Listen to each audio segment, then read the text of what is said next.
Don't walk away from me. Don't walk away. Don't walk away from me. Don't walk away.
Don't walk away from me. Don't walk away. Don't walk away from me. Don't walk away.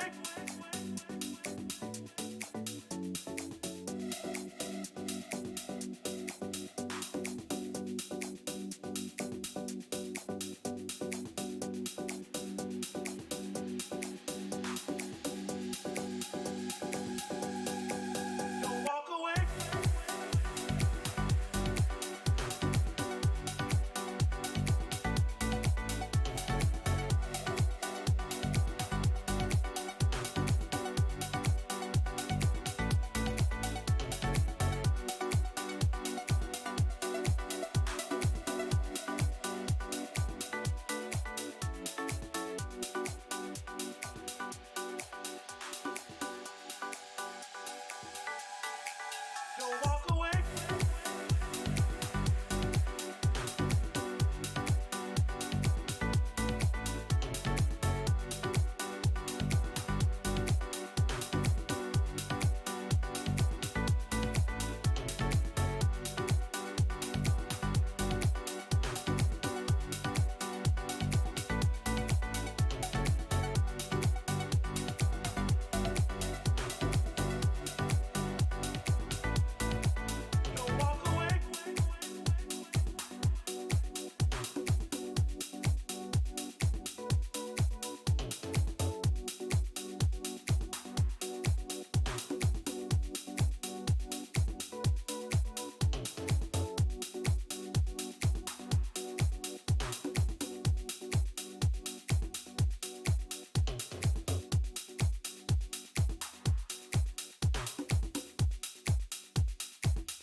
We go out and on the night, reach up and touch the light. We're dancing, we don't sleep until we die. We don't have to worry, drink up now the night is early. Keep dancing, there's no time for running right.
Hey, one pizza but don't want to share?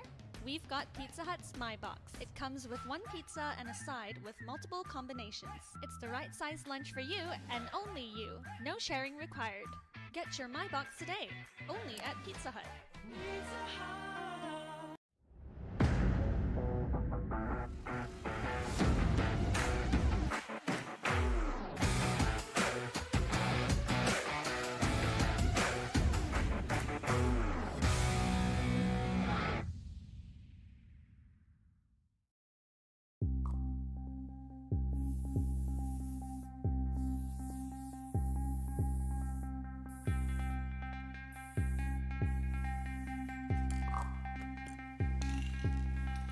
Last year, we set the stage for the biggest esports tournament in Brunei. A platform where legends are made. A $25,000 prize pool and a spot to show who was the best PUBG team in Brunei. But this year, we're about to go bigger. Welcome to the AMPRO Clash Series Season 1, where you will be given the chance to start your legacy as the first ever ACS champion. You wanted more games? You've got more games. PUBG, VALORANT, and Mobile Legends Bang Bang. With 3 titles, we're looking for the next kings and queens of Brunei Esports. This is your chance to show the whole of Brunei, no, the whole of Borneo, who's the champion, and a stake at a $27,500 prize pool. So what are you waiting for? A registration fee? I'll see you on the battlefield. Yes, I've been back at it. On this music like a bad habit. I abuse it like a crack at it. I swoop the beat and take a crack at it.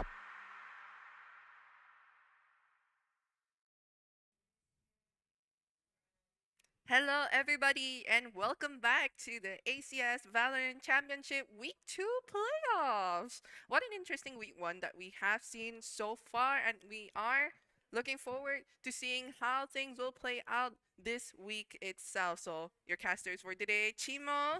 And your boy Yamiraj back at it. This time a bit more comfortable, which we'll be talking about in a bit.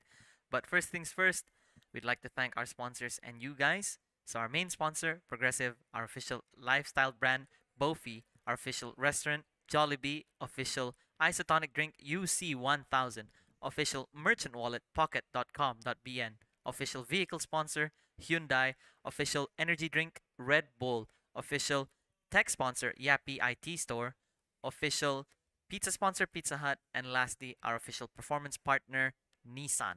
We'd also like to thank our fan sponsors, MLC Logistics, Pop in the Box, Burgers and Grills Brunei, T4 Brunei, Monkey Bars, HU2 Workshop, and GT Engineering, our production partner, Lailato Shazana Studio, our logistic partner, Mortar Events, our marketing partner, Hoko Agency, our digital partner, Alfred, and our social media partner, Rano Adidas. Once again, we'd like to thank you guys, as well as our sponsors, for sponsoring this tournament.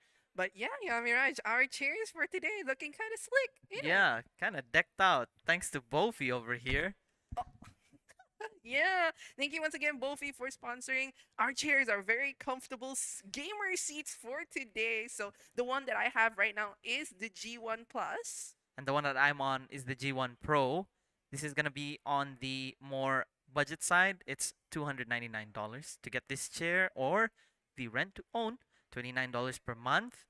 And then for Chimo, definitely mine is outright around $599 outright price. However, the rent to own is $55 per month. So I think that's quite a steal, I would say, considering the fact that these chairs, not only do they give the gamer look, but they also make you feel so comfortable, especially up here on the caster seat. yeah, we were actually at the viewing yesterday, the last day of their viewing over here at the Crit Studio, and they had a bunch more stuff, but the main focus was definitely their gaming gear, because it's the first time that it's going to be a local brand that is done internationally that is doing this. And I have to say, this seat, man, I just feel like I want to take a quick nap here right now.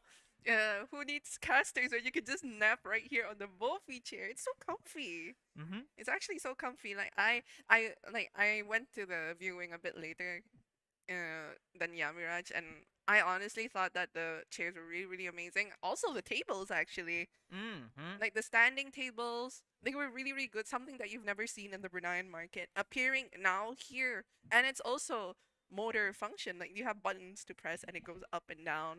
And I think it's really good to stretch out your back every now and then with the standing table as well. So yeah, guys, check out the gaming gear released by Boeffi. Yeah, head on over to their social on Instagram, Boeffi International. Boeffi, better home. Better living. And with that being said, week number 2, RV Vengeance and Tutong Power waiting for the teams that were thrown back from week number 1. And with week number 1 being done, we've already confirmed the first 2 teams going into the top 8 for the finals over on later this year. And those 2 teams are Goodfellas and TG. They have done splendidly so far. Goodfellas having a clean record so far, no losses whatsoever. And TG as well, do I have to I think. Yeah, right. Yeah. They haven't lost yet. They've only lost against GFS. Definitely. That's about it. Exactly. I mean, it's to be expected. GFS, a strong name in the Mhm. scene, and going against TG, I'm not surprised these two teams were the ones that made it on the top two. But now we are going to be seeing the teams that are going to be falling off from week 1. As you know, the teams that are currently in week 2 already are RV Vengeance as well as Tutong Power. But the teams that fell off from week 1, anythinf, Centry, Nanbu Origins, W Key, Sigun Esports, and Team OGF will be playing this week. So we Mhm. will be seeing the main show for today, a rematch. Yeah, the main show for upper bracket for today is a rematch against Sentry and anythinf. This is gonna be an interesting match considering the fact that yes, this is a rematch. How have Team Century done their homework against anythinf this time? So Nanbu Origins going against Tutong Power, Sigun against OGF, and Mhm. WK against RV Vengeance. Okay, very interesting lineups here. Not gonna be able to see the other ones, but again, like we said, Sentry against anythinf. The first time they went against each other, anythinf managed to secure map number 1, and suddenly, Bach, not being put on Omen anymore, was released from his shackles, and he was just popping off, playing the duelist in map number 2 and 3, and they managed to go the full way, coming back 2-1 so strongly against anythinf. Definitely. And I think we also saw them splendidly perform against WK as well, a strong Titan. So this is going to be really interesting to see how they will put up for this rematch. I am looking forward to it. Speaking of Omen, actually, I I don't know if you guys remember about what we were saying last week about a certain plushie Figurine, yeah. figurine. Yeah, the plushie from It's Just Yarns.bn. Head on over, follow Esports on Instagram and It's Just Yarns.bn. Like, share, and tag Crit Esports and It's Just Yarns.bn and comment on why you should win the Omen plushie. Don't worry, the Omen plushie, he's lurking right now. That's why you didn't see him earlier, but he's gonna be coming out from the shadows. Oh, the darkness.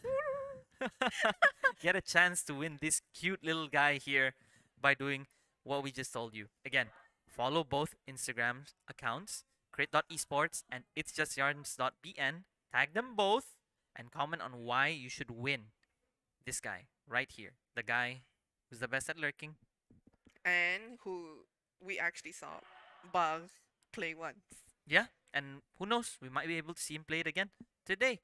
But with that being said, I think we're going to be looking at the team intro video here because we haven't seen Tutong Power and RV. Definitely. So stay tuned. Catch you in a bit. See you guys on the field.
All right, here we have it.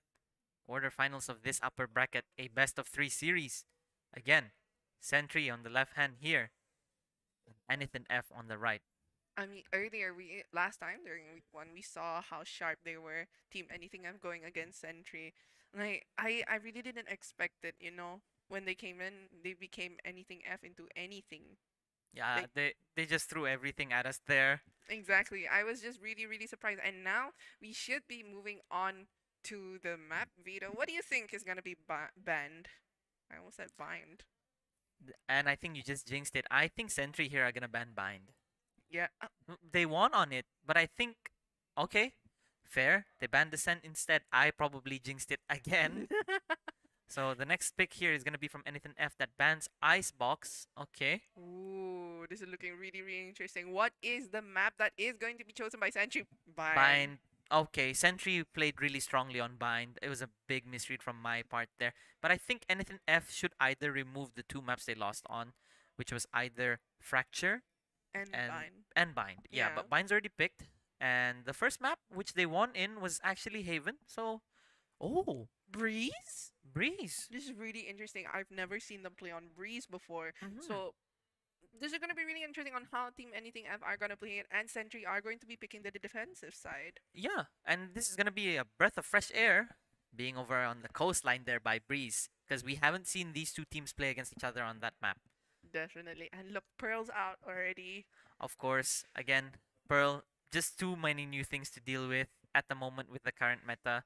So Definitely. we'll be seeing what anythinf here is gonna remove, and Haven. this time Haven's the decider map. So it seems, I think that Sentry are coming in here. They want to pick Bind because they know they're really strong on it, especially against anythinf. But the Breeze pick here might change things up a bit because we haven't seen these two teams play against each other on that. And I believe we haven't seen either of these teams on their own playing against other teams on Breeze. Definitely. So this is, like you said, a breath of fresh air, especially on Breeze and Haven being the decider map. I think you kind of called it because Fracture was actually banned. Mm-hmm. So now we're gonna see Haven as the final map. So this is gonna be really, really interesting. Bind, Breeze, Haven. Will they reach map 3, however? I think with Breeze being thrown into the mix here, judging by how they play, Sentry are very, very execute heavy. When they execute together, especially with Ba, when he changed over to Jet, it was very quick and they didn't lose the momentum. However, on the side of anythinf, I felt like, and not to call out a single person, but we remember that one person wasn't waking up. But when he woke up last week, it made the last game on Fracture very close. It was definitely, considering the fact that I'm pretty sure you know who you are. You woke up a bit too late, I would say, but that momentum was just what they needed, although it was really, really close. But I am looking forward to seeing how these players will play out. Another rematch. Genghis Kong. Genghis Kong, Quack Quack. We have Bach on the side of Sentry, Sapphirs, LZ. Why? LZ. and LVZ. LVZ. Yeah, It's LVZ. DNY. Yeah, When he DNY. renamed himself. Exactly. Yeah. I was trying to figure out what was the initials again. Yeah, because we were thinking of Louis Vuitton. Yeah. But there's a Z, and then DNY being Deny. Yeah. Yeah, it's pretty straightforward. Exactly. So these players that we've seen pop off so hard, we will be seeing them very momentarily. So stay tuned, hang in, get your snacks, and we'll see you on the field.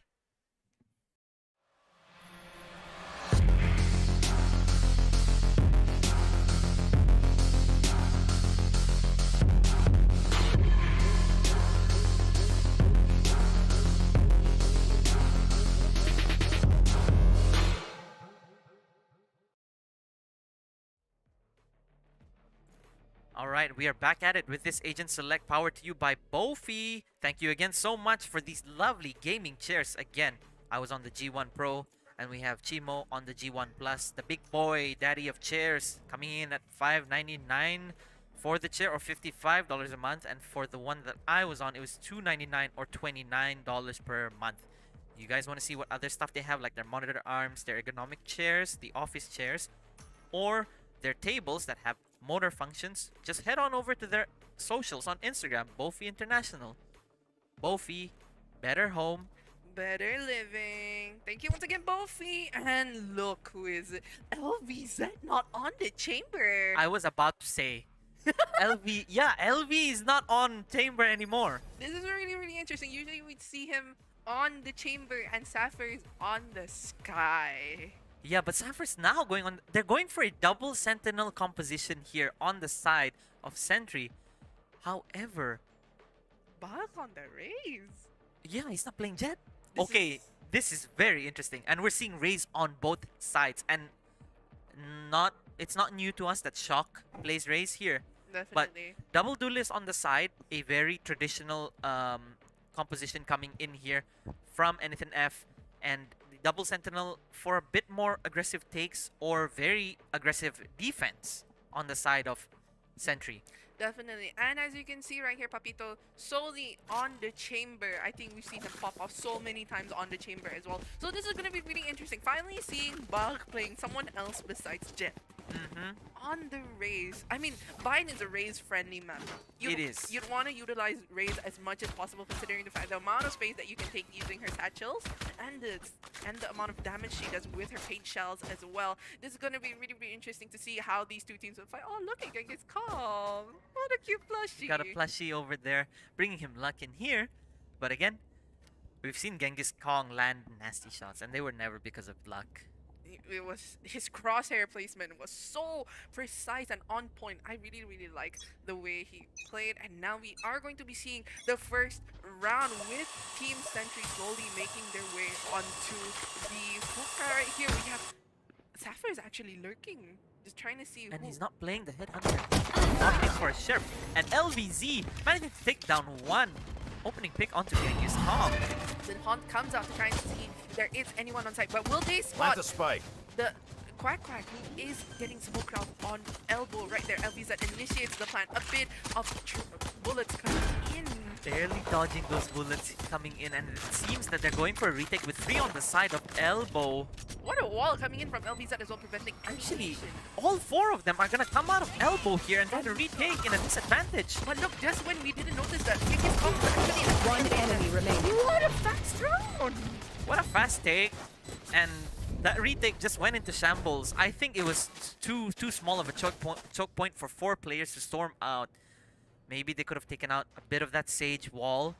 But again, Centry taking round number 1 so effortlessly. Again, like you said, Raze is very it's a very Raze friendly map.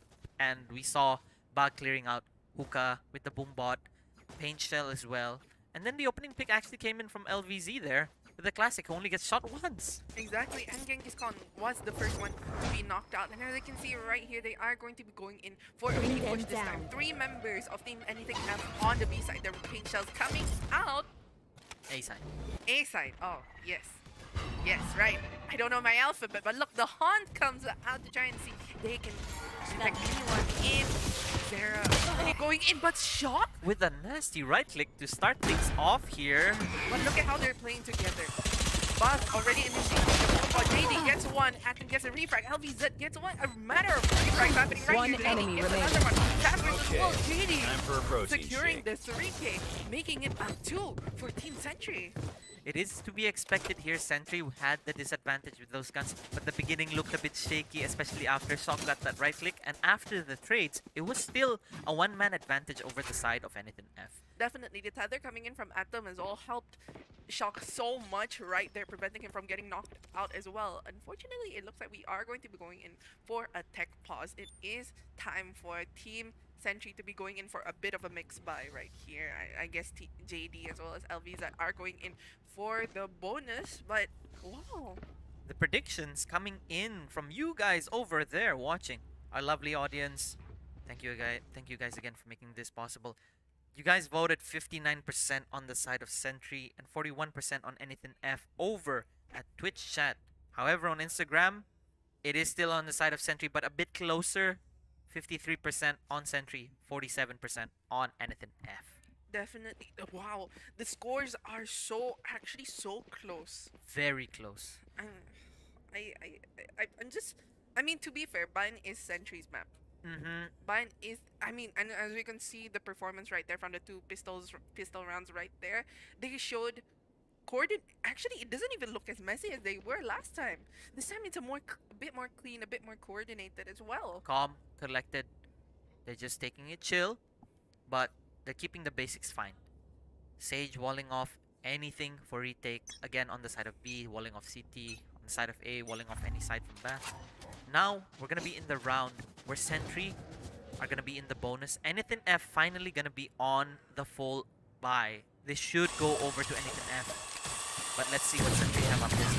Definitely. And as you can see right here, look at where Sapphirs is taking their journey over in showers, while the rest of his members are over on B long. 4 members already maybe taking a bit of a read right there, but the chamber trap preventing any further movement from LVZ whatsoever. Look at working. Oh, but Papito catches bug.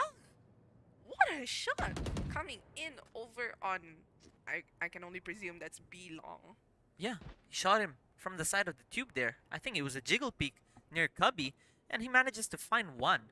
So now, Centry again on the bonus, are 1 man down. What are they going to be able to do here to take the side? Definitely. Sapphirs, they know that someone's there, but Genghis gets one. LVZ gets the refrag. But we have Papito still on the side. LVZ gets 2. Last One player shot standing. coming in from LVZ. Shield comes up. Just as that happens, it's down to 1 man left. It's LVZ. Gets spotted out by that haunt. 30 One bullet seconds left left. on his Vandal. What will he do? Adam as well. Shock standing over. Big crossfire right there. A bit of a scuffle happening right there. And Shock manages to secure it. Getting the round for them. But that is such an expensive round. It was very expensive for anythinf there. 3 taken out. And it could have gone either way because LVZ was so aware of the position of these last 2 players. It was Fade and it was Shock. I mean, all they needed to do was just play crossfire. LVZ being able to secure those 1v1s very clean as well. I was really surprised by what he did. And But now, full buy for both. What is the response coming in from Team anythinf yet quack again? quack with the judge. Just holding over that angle right there over onto U-Haul. However, Team Centry are making their way over onto B long. Just a small lurk right there. Look at that. They're just holding their vandals out, just waiting for the right time. All 5. Exactly. This time it'll be a full all 5 push. Coming up, it's forced to knock down, but Genghis Khan gets the first opening pick onto Bug. Sapphirs manages to get the refrag, and now You will not kill my initiates the plan. ally. The res comes up onto Bug as well, making it a numbers advantage. How will their post plan be, however? Damage done, but it was automatically removed by LVZ with that resurrect there, making Bug come back into this game. It's gonna be a lot more difficult here on this 4v5. Bug almost finding 1. Shock managing to find Sapphirs. Zera getting the trade, Last and Bug player finding standing. 2 more in that round. Manages to find a 3rd. Getting Shock out there. A bit of a raise diff. Bug! I thought he was nasty on the jet. He's nasty on the raise. I guess it doesn't matter what type of duelist you put this player on. He just performs. Definitely. I mean, you know how well he performs on jet, the amount of space he can take, but using that onto Raze as well, being able to help his teammates, wonderful performance as well. He also has the showstopper. anythinf here again looking a bit too stiff. They're not taking space on either side of the map, and I don't think they want to risk it, but Centry just pushing S5 from long and executing so well. No damage as well, getting refragged with the res, and look, they are going to be making a slow push, but the pain shells, he gets a bit body blocked by his own teammates. However, I mean, they pretty much knew he's gonna be damage. The showstopper coming out from Bug as well, taking up so much space right there. But look, Adam shuts him down. from the scout, but Zera gets the refrag onto Shock. Another one on a bit of a run gun happening right here, but Genghis Khan gets the refrag. Sapphirs gets Genghis Khan down. There's only 1 member left. remaining. Sapphirs gets Last 1. player Unfortunately, standing. Quack. Sapphirs trying to re-peek with his teammate Smoke's there, down. but runs into the crosshairs of Quack, and it is now a 1v1 post-plant situation. The Molly gonna deny any space coming out from U-Haul. He's gonna use the smoke, he's gonna break the wall here. Time is ticking. He's gonna tap it once. JD is gonna go in this smoke. And the timing, they both left. He's moving on to the classic again. But JD managing to find his head through that smoke. So well played. What a prediction coming in as well. You wouldn't think that he would actually land that headshot through the smoke. It was a controller diff at that moment. It was just the timing. As soon as JD went in, Quack Quack went out. And it was so unfortunate over at U-Haul earlier that Saffers and Zero were trying to get the trade. But Saffers, I think, got a bit too close to where Zero was posted up and Quack Quack managing to find those two. They ended up lining up as well, but Papito on the operator already. This time around, they're gonna have a big piece of weaponry here that could potentially find an opening pick. But looking at this map, Centry are not gonna be anywhere near Papito and that operator.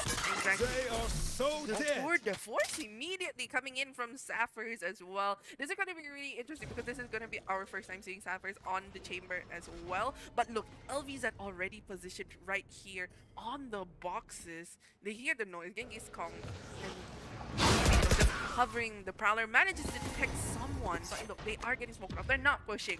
This has to be a really disciplined Century, something different that I've never seen before. They've been really, really calm. They're not pushing aggressively as well. They're waiting for just one pick. Saffers and Quack Quack here. About to meet each other in their arms, but Quack Quack, what a background! He's not budging, and everyone else on the side of Centry here are already making their way towards B. And look, the smoke's coming in, but Papito lands the shot on the Zero. Bas gets the refrag, however. Through the smoke as well, 30 and seconds now left. a post plant yet again in favor of Centry because they managed to find one more just as the spike went down. Exactly, and look at how far they're playing post plan. The Nightfall comes out, the Astral Wall as well. The Showstopper coming out. Shock manages to find Bug. It's only a matter of time, but look, the Astral Wall prevents anything. Open up the sky. Papito manages to get two, but JD catches Shock with the JD with the lineup here coming in. What a lineup coming in! It's already halved. He's gonna stick it. Last player standing.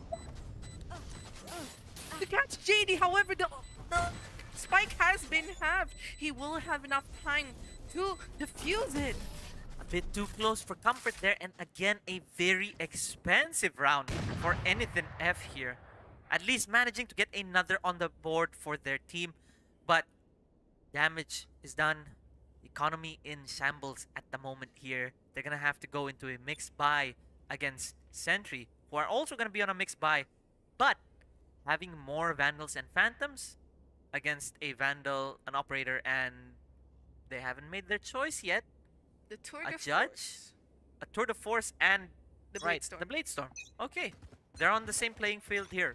Definitely. And look, the Bladestorm, just as we were talking about it, and the Tour de Force gets initiated right here. Papito already trying to take an aggressive angle. Doesn't get detected by the Prowler just in time as it runs out. But look, there's a bit of a jiggly. What in the world? On his toes, and it again because of the chamber nerf, not taken out there, but he's very low now. Bug down to 20.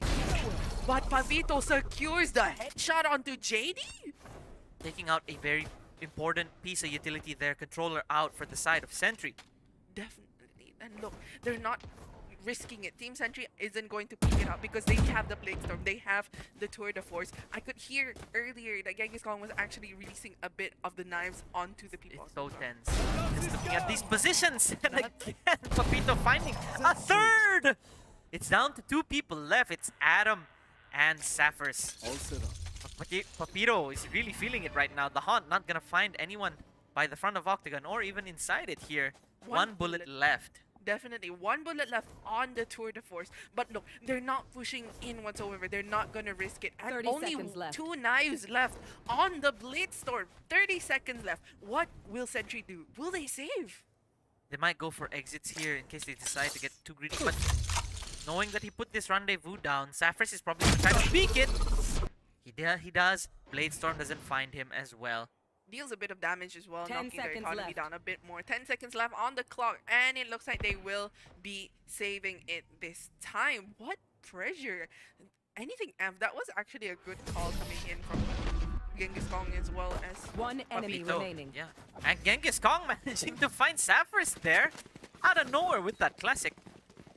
Dealing a lot more damage, not managing to take out 2 weapons from that round, only leaving it to 1 for Atom with a Phantom.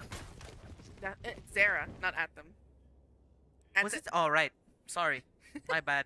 Wrong side, guys. Zera. Definitely. And it looks like Centry will be initiating the timeout.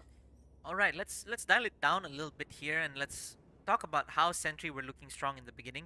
And Definitely. then suddenly anythinf, because they bought the operator and the tour de force, it seems that having an op or any long range one-shot weapon like that tour de force on bind is something you really need on the defense. Definitely. Considering the fact that these, not only the Blade Storm as well as the Tour de Force, the amount of pressure just from using the ultimate puts the enemies in a bit of fear.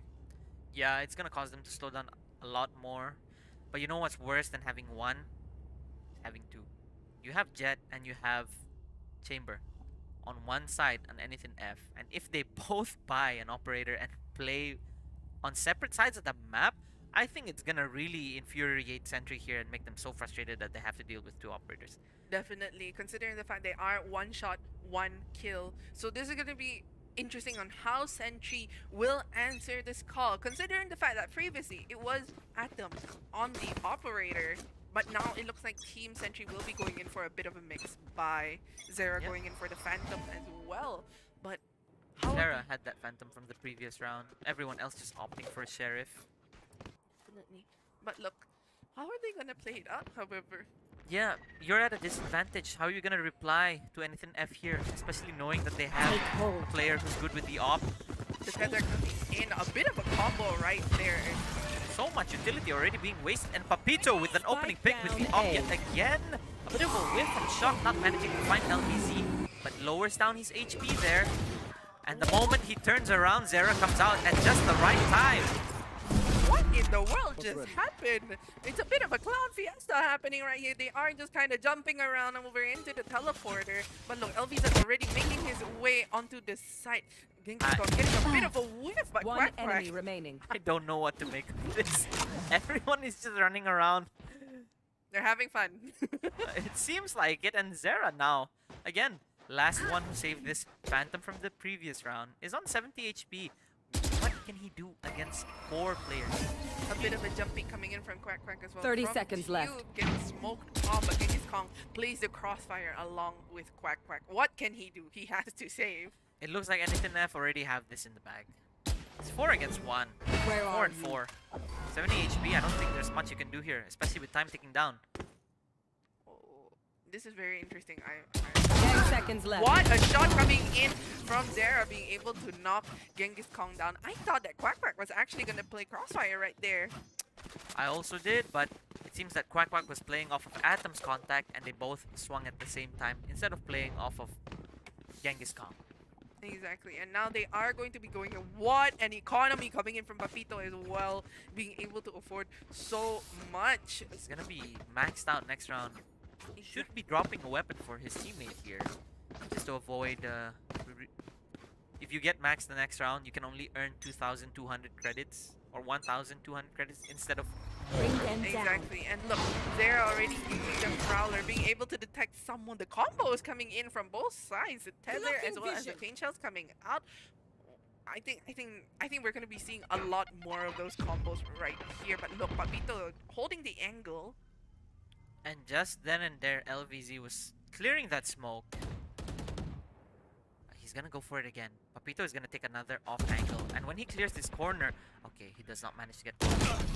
What in the world? Just in time! LVZ managed to whiff that. He dealt damage. Papito's down 70, but if Papito took any longer and tried to take the shot, taken out. Atom getting a pick. Catch them. Preventing any movement whatsoever. The Nightfall coming in. Min managing to detect them right there. However, Shock gets in. Gets detected by the Nightfall, by Shock is prepared. Gets Zera, but catches it mid-satchel. The Nightfall coming in. Catches it live, but gets One enemy remaining. Just as I was just talking momentarily, Adam Genghis Kong managed to clean it up. A very well played defense coming in from anythinf here. Not giving any space, not taking up any space as well because they don't want to risk it. But I think they understand that Century are not defaulting So they don't have to push out. The uncertainty is not worth the risk. So they're just holding it down and just waiting for Centry to come into their sides. And now Team Century is going on the eco. They have to do this because anythinf is balling in the economy right now. They're 1 round up, and knowing that this is an eco round, anythinf already most likely are gonna put 6 on the board here. What a shot coming in for Papito, being able to knock down LVZ as the first frag. But look at Sapphire. Taken! What a shot coming in from Sapphire! The chamber nerf unfortunately knocks him down. No more shoots for Sapphire, but wow! What a shot! It was so clean. The way he was jiggling by crouching, uncrouching, makes him shoot his foot because of the positioning on top of that box. And now, he equalizes it. 4 on 4. But again, Centry at a deficit here. What are they going to be able to do to reply to anythinf and their concrete defense? Look at Zara right there, just making a bit of presence known. However, Atom catches him off guard. The showstopper coming out from the box as well. But will he land the shot? He lands the shot onto Quack Quack. But will they know that Genghis Kong is inside the smoke, just slowly holding onto the side? But look, they grab the gun and they run away. They're doing what they can do here. They know that one more player is there. They know Genghis Kong likes 30 playing over seconds at me. left. They haven't cleared it out. So what do? Pick up the gun, get out. And now the plant hits the floor, it's down. And a wall bang coming in from Atom. Shock as well, pinching from behind. It is down to JD. Puts down the molly, denying his defuse, but it's gonna be stuck to half. As he takes out Genghis Kong, they spot him out. And a double peek that could have been so disastrous. JD managing to find one more. Shock coming out on top with only 30. And that secures round number 6, but it looked really good from Centry. Despite being on a disadvantage, they managed to take down 4, especially with Papito on that operator. That round could have been so disastrous for anythinf if Shock swung any slower. Being able to knock down, like JD being able to knock down Atom, and what was it again? Genghis Kong, but with the Genghis Kong molly. was with the incendiary grenade. He was just trying to deny defuse. I think Genghis Kong got a little bit too impatient, tried to defuse it a bit more. And wow. Now, I mean, the round still goes to anythinf, but this is looking pretty interesting. Look, they are now going to be on full buys. Shock needing only one more to get his showstopper. The smoke's coming out as well. A full push coming in on the shower. What? And no one covering LVZ there? What in the world is going on? Zera, however, managing to slowly, successfully plant the spike, but again, post-plant situation here for Centry. Orbital Strike is available, and JD managing to equalize again 4v4. I think JD's been so consistent so far, being able to knock the players down. But look, they are getting smoked off at the making a bit of a noise right here. They know where they are. The orbital strike coming in from JD. That gets one. The boombot coming out as well. But gets another one. The Haunt coming in, manages to detect one, but Zera and Ba? A very good response from Centry here. They understand that Last taking it round slow before is the not switch. the answer. They ramped it up.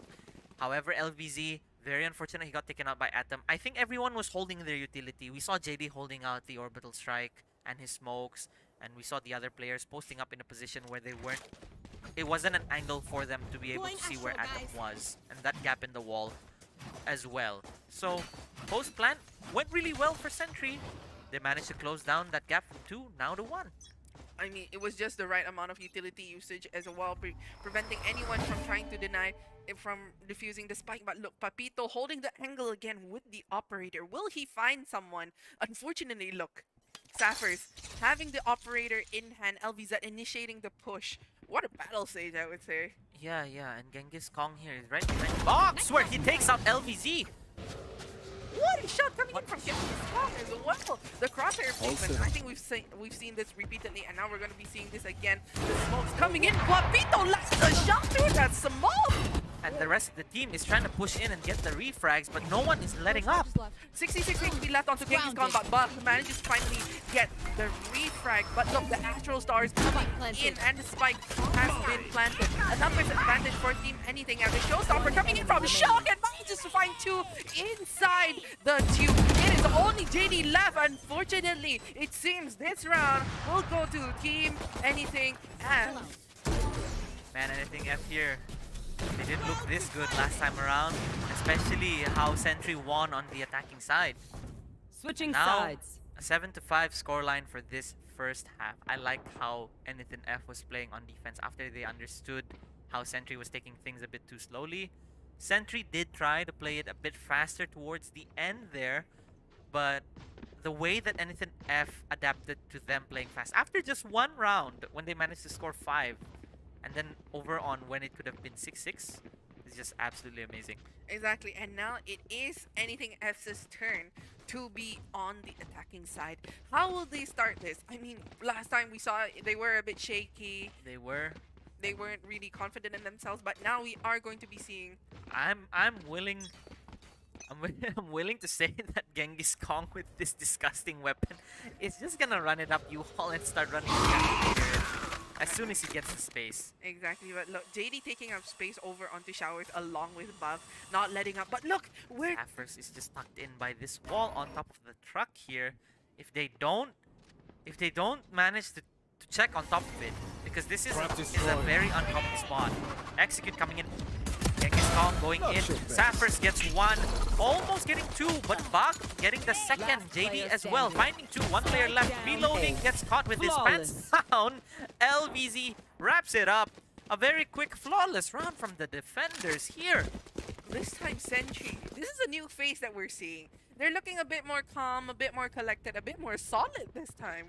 I think Bind is a lot more defender-sided than it is on the attack, unless you have everyone who knows where to throw their piece of utility.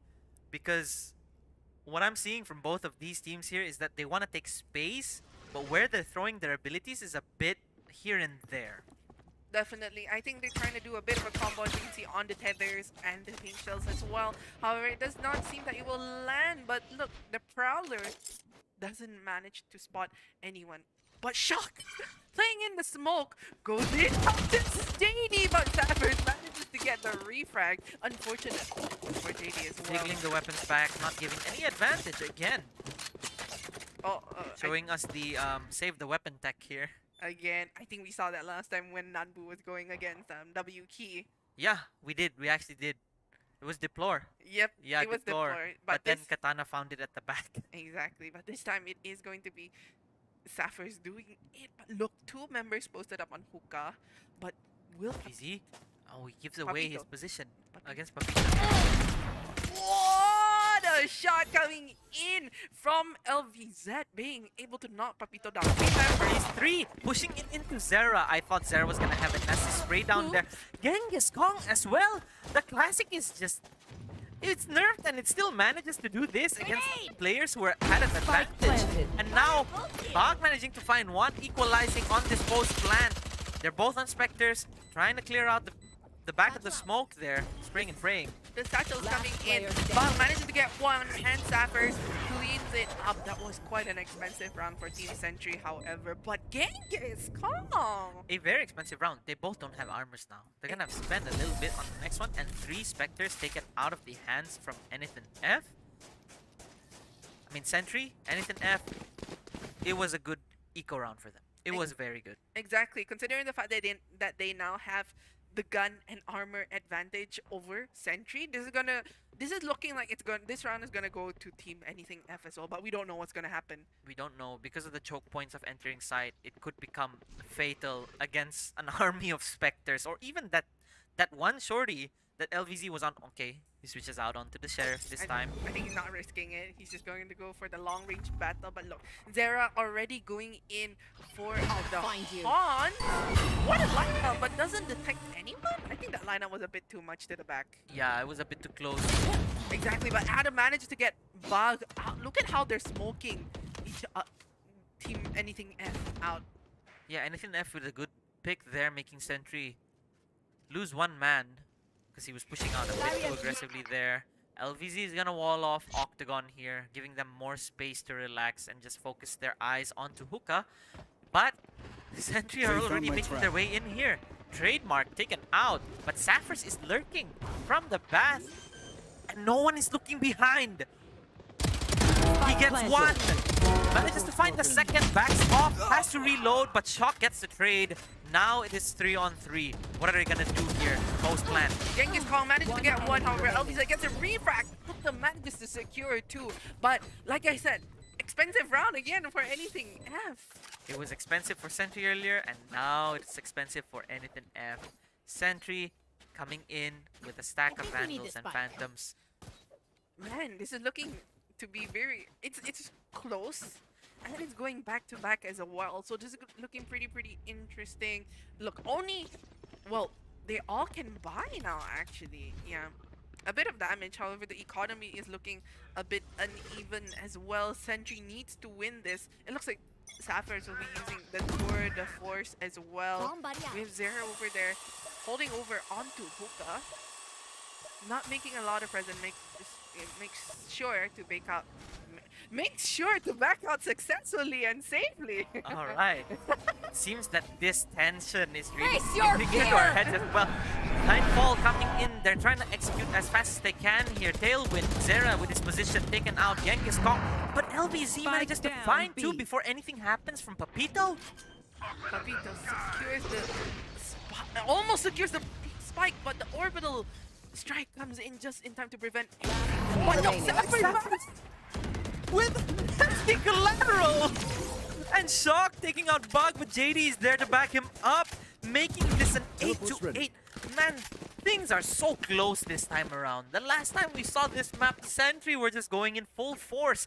And now it's a lot closer.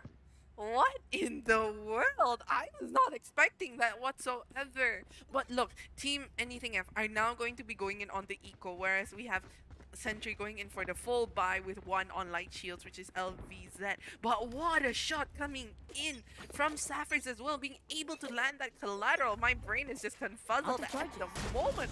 But look, the tether coming in, and we've been seeing this combo happen so many times as well. I think that collateral that he managed to land earlier also managed to collect the minds of Yamiraj and Chimo.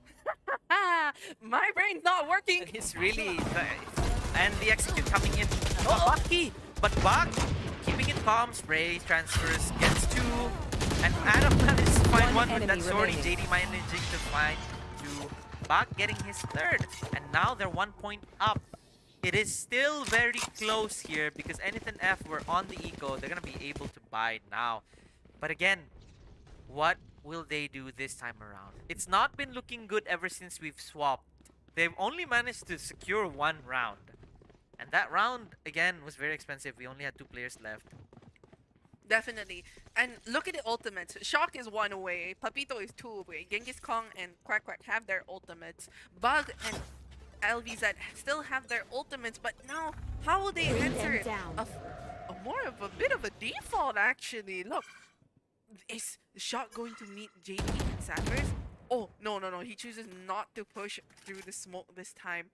Saffers hovering over onto Showers. Papito trying to hold over onto the angle right there. But what's gonna happen right here? Will Shock actually attempt to enter into Showers? He's just holding. The paint shell coming in. Actually almost lands a bit of damage, but Saffers manages to TP using his rendezvous out just in time before any further damage happens. But look, 3 members of Team Century are hovering over onto Octagon right here with LVZ on elbow. This is looking in favor of Century right now. anythinf, they don't really look like they know what they want to do here. They're just moving back and forth. And look at how much space is taken up by Genghis Khan, but there's no one to refrag him in case he decides to commit. Exactly. But they're choosing to back out again instead. 30 seconds left on the clock. They need to choose something. They really need to act here. Genghis Khan is going to be behind Quack Quack. I think the Astral Divide is going to be coming in about 3, 2, 1. It's down. Tailwind with the Cloud Burst. Managing to find one. There's someone right under him. But comes up and manages to get one with the Phantom Wall right. Absolutely disgusting. The shot. But so clean with this Phantom, as is was his entry. The nightfall coming in as well. Look at his happy face. Yamirachi looks like he's out of this world. But look, Genghis Khan initiates the timeout. This is just the right time to initiate the timeout for Team anythinf. It's not going in their way. It isn't. And coming into a round after coming in 5 rounds after the half, they only managed to secure 1, which puts them up to 8. And Centry managing to find 5 more, winning a round where you're all on the same playing field because you all have Vandals, Phantoms. You definitely need to take a timeout after that. The mental stability coming in from anythinf must have been shattered. Coming in with Bug already. Bug's such a thorn. Every time they try to push in, this man doesn't miss. And the paint shells always find their mark, at least 1. And he opened up the defense there by using the showstopper, only finding 1, but with the Phantom getting 3. Exactly. Not only that, but Zera, Atom coming in as well for the refrag, just cleaning up, just covering for Bug right there. That was really, really, I would say that was good teamwork right there. And now, at a disadvantage on the eco, anythinf, what will they do to reply? Look at Bug's KDA. 2 kills away from getting a 2.0. Right now, he's sitting on a 1.8. Get out of my way! Possibly, but look, the Blade Storm has been initiated from Genghis Khan, but look, shock. Blades come in along with the Tether trying to get a bit of damage. I think they know that there's always 2 people taking up Orb, which I think Almost finding Quack Quack here. JD's spraying through that smoke. Quack Quack is down to, what, 10? possibly, but LV Zach? Oh my Spike god, down Quack Quack. A. Oh, a bit of a scuffle happening right there, but Shock manages to get the spike. What in the world was happening right there? It didn't look... Oh, a bit of a scuffle happening right there between Genghis Khan as well as Bug. A few shots from Papito manages to knock down the HP, but Bug Shuts down Genghis Khan on the Blade Storm. JD again covering his bro. Getting 2. And that secures round number 11 for Centry here. Again, Bug. Bug. We've seen him perform so well and knocking Genghis Khan out of the sky mid Blade Storm as well. Man, he's just bugging them up, racking up the kills, not dying. Securing the kills in the bag.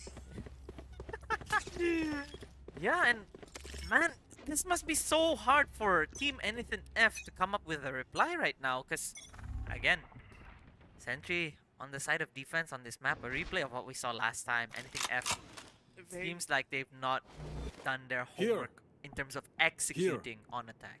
Exactly. Look at how aggressive Sapphire's is holding over There's the 3 of angle. them. Exactly. 1 operator and 2 rifles. You know, this moment you can call this the power of friendship. But look, Bug going in aggressively as well. Bit of a wallbang coming in, but Bug manages to get the first pick and then gets the refrag. It might bait him because Sapphire's is there waiting for Pino to come in. Manages to get 1. Showstopper getting JD as a refrag. However, the Prowler managing to detect Sapphire. Shock, taking up so much space. That was just the amount of time needed. A double flank coming in from Centry. The Resurrect here. They might want to back it up. Zera shuts down Quack Quack. The Resurrect comes in. Nightfall as well. Start things off on this double flank retake.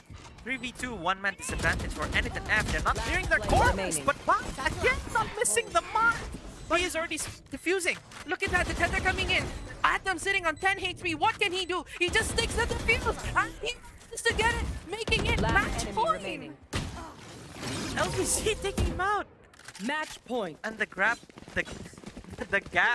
going even bigger. From there, 4 points ahead. anythinf gonna have to force themselves to buy here, but Bug again. He has a showstopper. JD, Orbital Strike. Papito only with the tour de force here, who might have to commit it if they're at a disadvantage instead of bringing it into the next round. Exactly, and Bug being such an opener for their team as well, being able to secure those picks onto Genghis Khan. What can I say? I really have to see how this match will go. It looks like a bit of a scuffle happening right there, but Sapphire secures the first pick onto Papito right there. The Haunt coming in, doesn't detect anyone, but look, they are forced to back out. Not pushing in. They lost 1 member. And that is Papito, who had a tour de force. But now, what can they do? The Hawk coming in, the showstopper coming in from Bang. Yeah. No! How? I didn't even see anyone beside him. How did that find through? It was right in the middle, just in time, and the Warsaw strike comes out as well, preventing any movement coming in from the ANF. But look! No, I mean, sorry, but Saffers and Zera are waiting. Oh, but Zera comes out! Defenders Zera comes win. out at just the right time and refrags the players who were trying to focus down on Saffers. Wow, this is... I feel weird. I think we were both preparing to stand up, weren't we? Yeah, but we were just like, oh wait, no, we have to... No, yeah, we're a bit too used to, because usually when we're off cam, guys, like, we actually sit down. Yeah, we actually sit down, we don't really stand that much, but now that we have these Boeffi chairs, they're so comfy that... Both of these chairs, you know, very comfortable. Oh my god, Yarush, why did you do that? But anyway, Centry securing the bag. Securing it in the bag. Map number 1. Again, looking really good there, Centry. anythinf still struggling over on the attacking side, but it is very understandable when you're going against a Thorn like Bug and JD. Man, those two backing up each other. And again, whenever Zera and Saffers were playing as well, they managed to duke it out and get over on top. Exactly. And like the amount of opportunities that Bug has created for Centry to be able to either push back anythinf or claim the spot, I thought that was really, really interesting. Bug, no fear whatsoever. I think it's actually a really, really good call to put Bug on the duelist. It is. It really is. You shouldn't stop someone with great fragging potential from being able to play the agents who are tailored for that position. Definitely. And with that being said, we'll be seeing you guys in a bit for map number 2. Breeze. Breath of fresh air coming in right after this break. Go get rehydrated, and we'll see you in a bit.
I don't even know if you can handle it.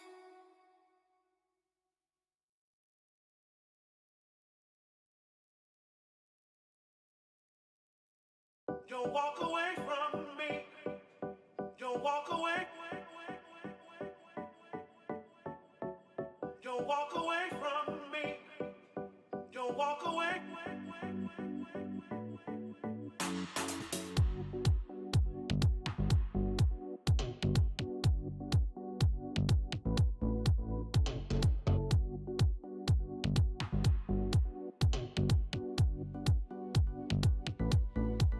Don't walk away.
Don't walk away from me.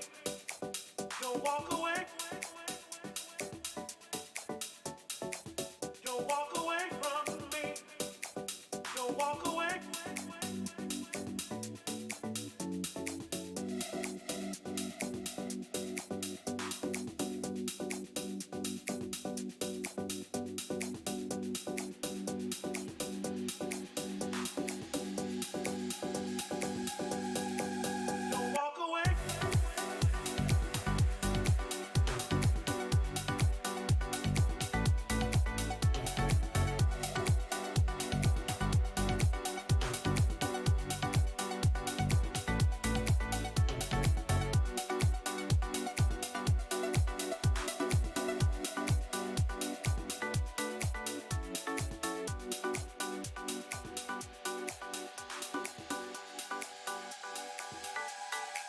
Don't walk away.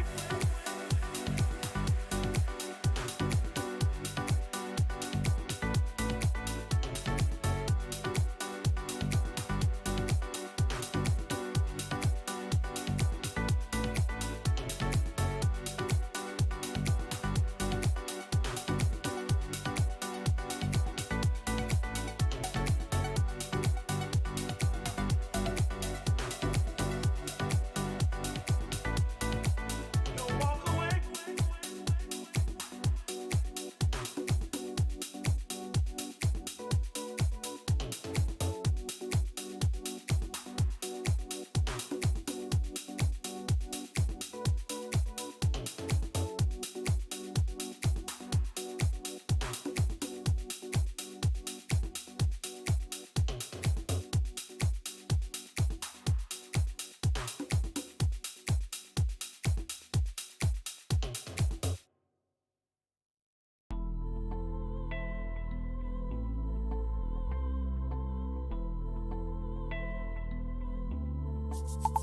We go out and on the night.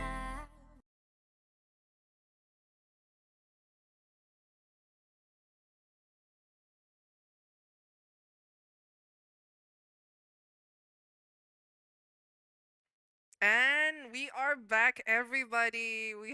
I hope you guys got your snacks, like Yummy Raj right here, sipping his Red Bull. Thank you so much, Red Bull, for sponsoring this event. Wow, I think our players need that energy right here, like how Red Bull is giving us their energy. That first map bind. I think we kind of knew that it was gonna go into Century's way, but I didn't think that it was gonna be that close. Yeah, like it was very close towards the center of the half. The rounds near the first half and second half, the end of first half and the beginning of second half, to be more specific. But then Century again doing their thing over at Bind. Bag and JD covering each other. Saffers and Zera playing along over at B. And then you had LVZ just filling in the gaps wherever needed. Exactly. I thought it was gonna be going to overtime actually. We Yeah. didn't actually say anything, but I really thought it was gonna go overtime because of the amount of going back and forth they had at that time. It was just at one point it was going to Century side, at one point it was going to anything F side. But now, are we going to be seeing a different side on Breeze? This is a breath of fresh air, I would say. It is. And again, we haven't seen these two teams play live on Breeze, so we really don't know what to expect here. In terms of composition, I'm expecting Viper on both sides. Exactly. Definitely. Maybe a Fade or Sova or KO for the initiator lineup. Definitely. Maybe even a Sky. Definitely. I think Sky's quite viable on Breeze. Because we know Saffers plays Sky. So instead of being on Chamber, I don't think they're going to probably take him off Chamber because he's been doing so well on Chamber compared to LVZ here. Exactly. LVZ actually making so much more impact on the Sage, but now it is Breeze. Sage, a safety net. On Breeze. Definitely. You would want to utilize her walls as much as possible during the diffuse or during the spike planting. But how will they play it out? I'm not sure, actually, since this is our first time seeing both teams play it out on Breeze. Yeah. Again. Bug? On the duelist, maybe Jet this time around. Raze is definitely not a viable duelist in this map. It's too big. You're not going to be able to clear corners that are like literally 30 meters away from you with a single boom bot, because anyone can shoot it down from an angle that is not available for you to get the information of where they're shooting it from.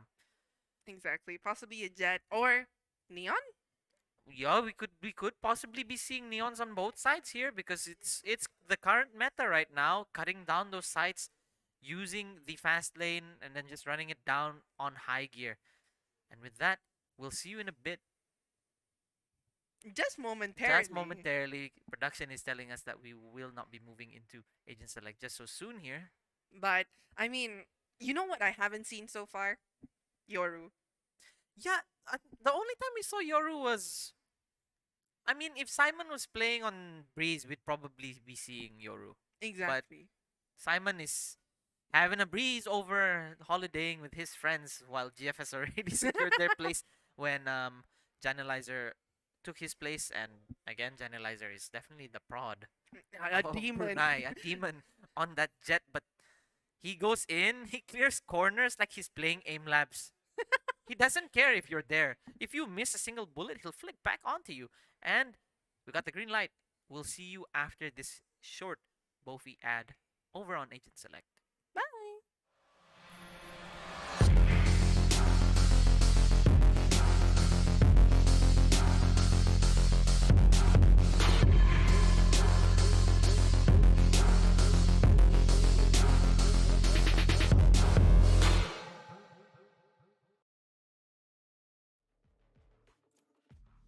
And we are now in the Agent Select. As you mentioned earlier, Mirage, a Viper and a Sova. But Shock? Alright! Their duelist. This is really interesting. I mean, Genghis Kong is their second duelist. And as Quack Quack not on controller. This is really interesting. Papito, Papito again. definitely. A very common pick for Papito, the Chamber. Now it's just Genghis Kong and Adam. Adam was initiator before, but now it's Quack Quack. When controller's taken up by Shock, Genghis Kong is most probably gonna be their duelist again. Exactly.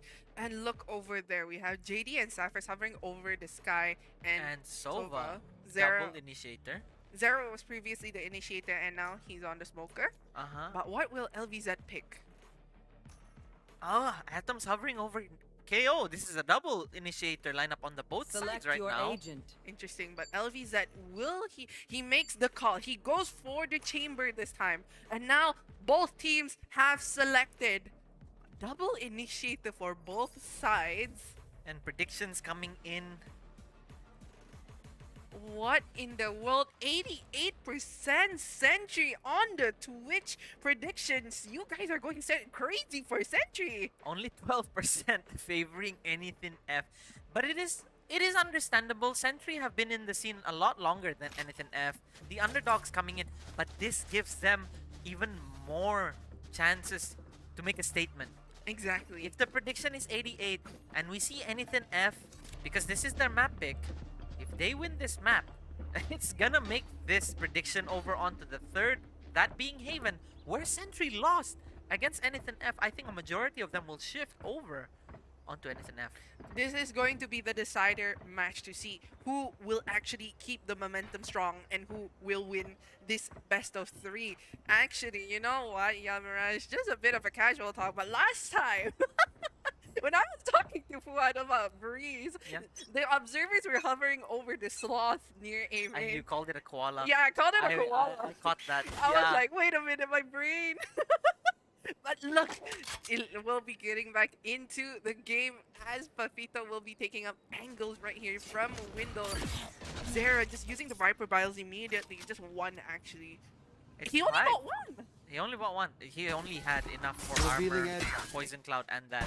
Exactly. Scanning up really close right here. But look, Team Anything have already taking the side. No fear, not even clearing.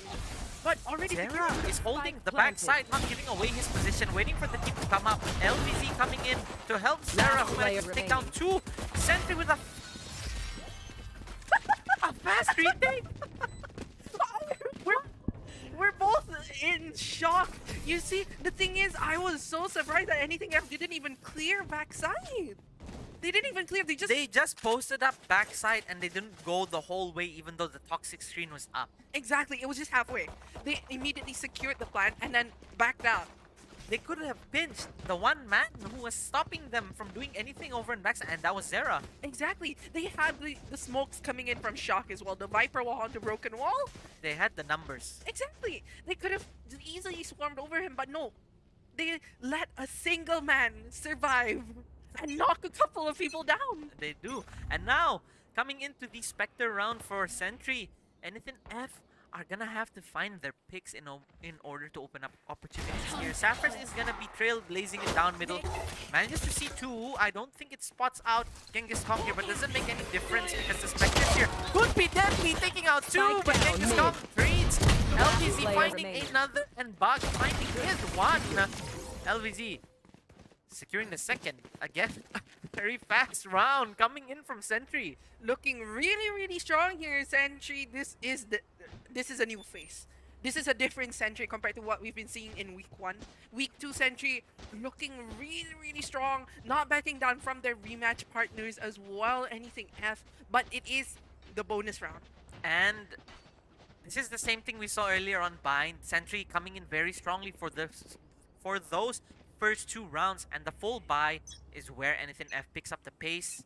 Will it be as expensive though, or will they come out flawless, one each? This is something that I've been seeing in the previous map, and now they're doing it the same thing. The Owl Drone comes out as well, the knife as well, but Quack manages to secure the pick onto Bob. The blinds coming in from Sapphires as well, but Shock initiates and successfully plants a bit of a wall then coming in and manages to get Sapphire through the box. Genghis Khan gets LBZ and Zera as well. It's only JD left onto yellow. What can he do? One man going against 5 who have full guns. A Spectre against all Vandals. What can he do? Taking up angle right here, but they have this in the bag. JD He managed to find one. What in the world? And managed to catch Genghis Khan? JD with very nice trigger discipline, not spamming with the Spectre because it is disadvantageous at that range. However, he caused the damage, and now LVZ glass cannoning with the operator in hand. Very interesting. 4th round operator. But again, like I said, not as expensive as last time. JD managed to find two at the end there. It was one person away from being a flawless full buy coming in from anythinf there. Exactly, but now, how will they play it out? It is going to be LVZ on the glass cannon. Oh, Zera, I think, misses the one-way smoke. Yep, he definitely did. But look, Bach taking up angles over on tunnel, getting so much information right there, knowing that no one. He's just gonna commit. But everyone's rotating back. But they look at him at the right time. Oh, and Quack catches him just in time. I mean, he has the information now, however, and look, LVZ and JD are making their way onto B. The wall being initiated by the Viper, and they're just clearing onto site. They're just slowly making their way in. The Tailwind and the Cloudburst coming out as well, and Josh successfully planted the spike. Recon bolts being exchanged. You're not giving away any information. Besides the fact that one player is over on that wall, punishing him. Papito manages to pick out JD. Quack finding his second on Zera again with another wall bang. It's LVZ who has a very expensive weapon that Papito also takes out. A bit of a spray, and he manages to get him just in the nick of time as the toxic screen comes up. Papito, what can I say? Those shots were so clear. They were, and I thought that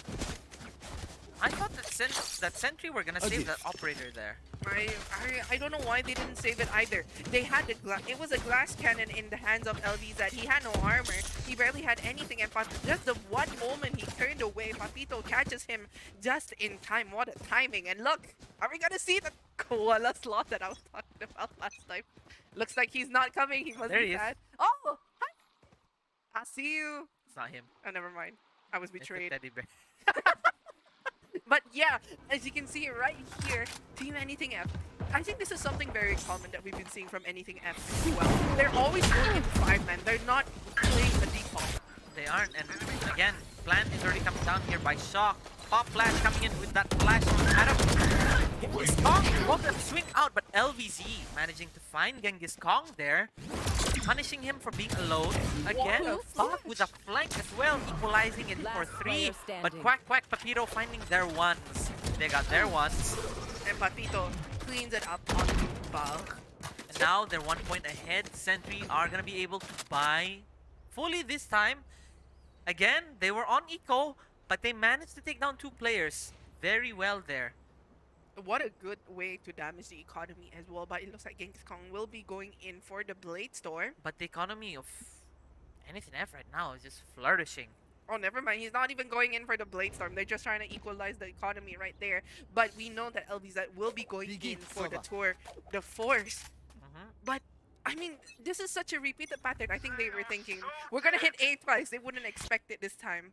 Tour de Force in hand as well onto LVZ. But how will they play this out?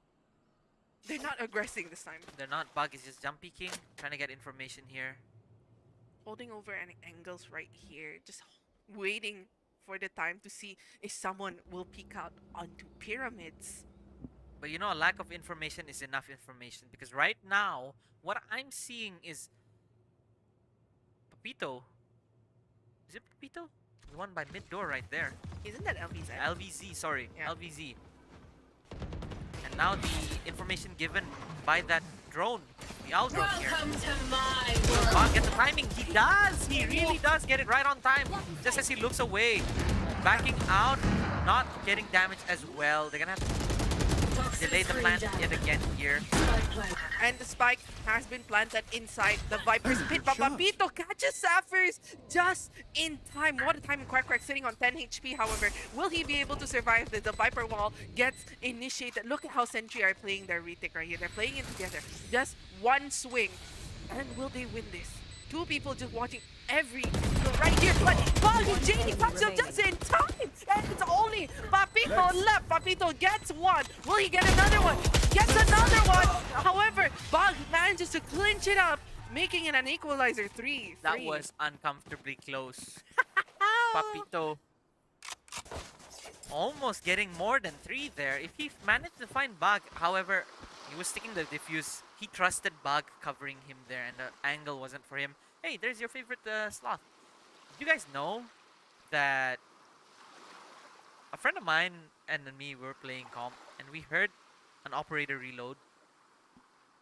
And apparently before, this crab was holding an operator and it made sounds with it. Bruh, really? Yeah. They removed it. You want to I mean, play? it's Let's quite, play. it's kind of It disturbing. made us so distracted. Exactly. I mean, it's a good removal, but man, that would have been so Oh, interesting. Papito. Tour de Force! Tour de Take it Force up. over Operator. Operator wins this round. But Bug! Managing to find Quack. A nice response yet again. But look, the spike's left over on mid. They don't have it in hand, but Bug managing to find a second onto Out of Shock charges. there. What is anythinf doing? They're just taking 1v1s unnecessarily. Yeah, it seems they're a bit too split up. No one going for refrags, no one getting information as well. It looks like they're a bit sporadic as well. And look, Bug taking up angle over on mid, having so much information. Does the timing as well coming in from Bug and Atom? Will he be able to meet these two? The Cloudburst coming in, preventing any further vision. And Team anythinf are making the rotate But over. information given by this sound cue, especially considering that KO's footsteps are very distinct. Exactly. The heavy boots coming in from the toaster of Valorant. But look, they are going in very quickly. Managed to get one. Sapphires gets the 30 refrag. seconds It's left. only Genghis Khan Spike left. down, Will he be able to B. clinch it out? Genghis Khan gets one. JD cleans it up. Almost finding a second there, but JD coming out on top yet again with the better gunplay. But One man, round up from Century now, and there are 3 ultimates waiting in the bay of anythinf. They've got the Null Command, the Blade Storm, and a Hunter's Fury, and they have full buy as well. Exactly. But that previous round looked very, very messy. It really did. As you put it, they were giving unnecessary 1v1s, not playing together, not using their utility even, just dry peeking everything. Exactly, but how will they do this time? They have 3 ultimates in hand. Null Command being initiated as well. The Hunter's Fury, how many ultimates are they going to commit just to But secure? look at how much they're being stalled by just one piece of utility coming in from Zera. just the Viper's wall coming in as well allows Team Anything to be able to successfully, safely secure the spike. And look, who's very low on HP. Adam Saffers manages to get a wallbang onto Papito, but Shock gets the refresh. The captures come in. Everybody, welcome to the market. Hunter's Fury comes out. Genghis Khan manages to get Saffers. Look at that. He was trying to play Flash, but Genghis Khan catches Zera out. It's now knocked down to a 2v2, just as I was about to say a 3. But LVZ knocking one out there with a nasty shot with that headhunter. Gonna be holding this post plant as he's taking the defuse. But the lineup from Shock. Time is running out. He's not even half, and just as he turns his back, Shock takes out his third, equalizing 4 on 4. What a lineup play coming in from Shock, saving that just in time, actually. You think things are gonna change here after we get into the half like we saw earlier in Bind? I think we'll have to see after this round. Because this round, everyone can almost full buy. Yeah, this is gonna dictate a lot as well. It's gonna say whether or not anythinf is gonna have to eco, or whether or not Centry is the one that's gonna be at the disadvantage. More Viper Spit coming down. What in the world is happening right here? Bot going in for an aggressive pick, however, Genghis Khan gets the refrag. The Owl Drone getting initiated as well, not letting up at the Viper's wall, pushing in, getting so much space for anything F, but look. What a nice corner coming in from the Viper's wall. LB's attacking into the corner because of the flash, but now they are going to be playing full time. How will they play? A judge play coming in from Zera, however, Saffers gets the refrag onto Genghis Khan. 4v3 now. What will they do? Saffers, he clears it too tightly, and Atom gets a refrag. LVZ gets 2. 8 bullets left on his name, however, Shock catches him off guard. JD, 1v1. What will happen right now? The snake bite. Snake bite. He was trying to confidently stick it to half. But the radius of that snake bite is quite large, so even if you stick it to half, you might not have time to get out of it. And that just happened right there. Very well played from anythinf post plan. Exactly. Shock making that rotate over from A main onto mid double doors. That was just the right amount of pressure needed. The amount of pressure you can just use using your smoke orb from Viper and the Viper's wall. It's you just need to turn it on and turn it off, and that's already signaling so much pressure coming in from one team. So I think that was really, really smart coming in from Shock. Ow. Yeah. What a shocking turn of events. I am the shock dart. But he is on the Viper. But again, it was nice to see in the round beforehand when they were on B, Shock managing to get 3. It was Shock and Sova playing lineups on post plan. It was so frustrating to see that. Exactly. I mean, anyone who goes against lineups, what can you say? It's kind of frustrating. Going against those lineup Larrys, even though I'm one myself. Again, your favorite sloth. Hey, is he moving from different trees? I think so. Or maybe it's just his friends. Possibly his friends. Possibly. You know, if he... It's kind of creepy when you think about it. He teleports just right in the angle yeah, of the at the camera. end of each round. And they're like, hey, I know that you're watching me. Come over here and look. But yeah, if any one of you guys know anyone who can make those sloths, possibly I'm just Yarns. now he's on this tree. Am I going crazy? I think. Am I like tripping? Possibly the sloth haunting you in your nightmares and your dreams. But look, Team anythinf are going in for a B push this time. Very slow, however, in comparison to how they've always been doing it. The owl drone coming out, trying to see if they can get anyone. But look, Zera, 3 bullets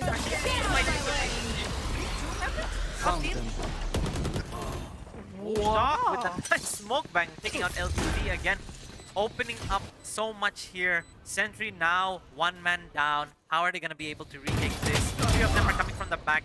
The only one coming up front, JD, as well, taken out. Now it's down to the 3 of these players who have a sheriff.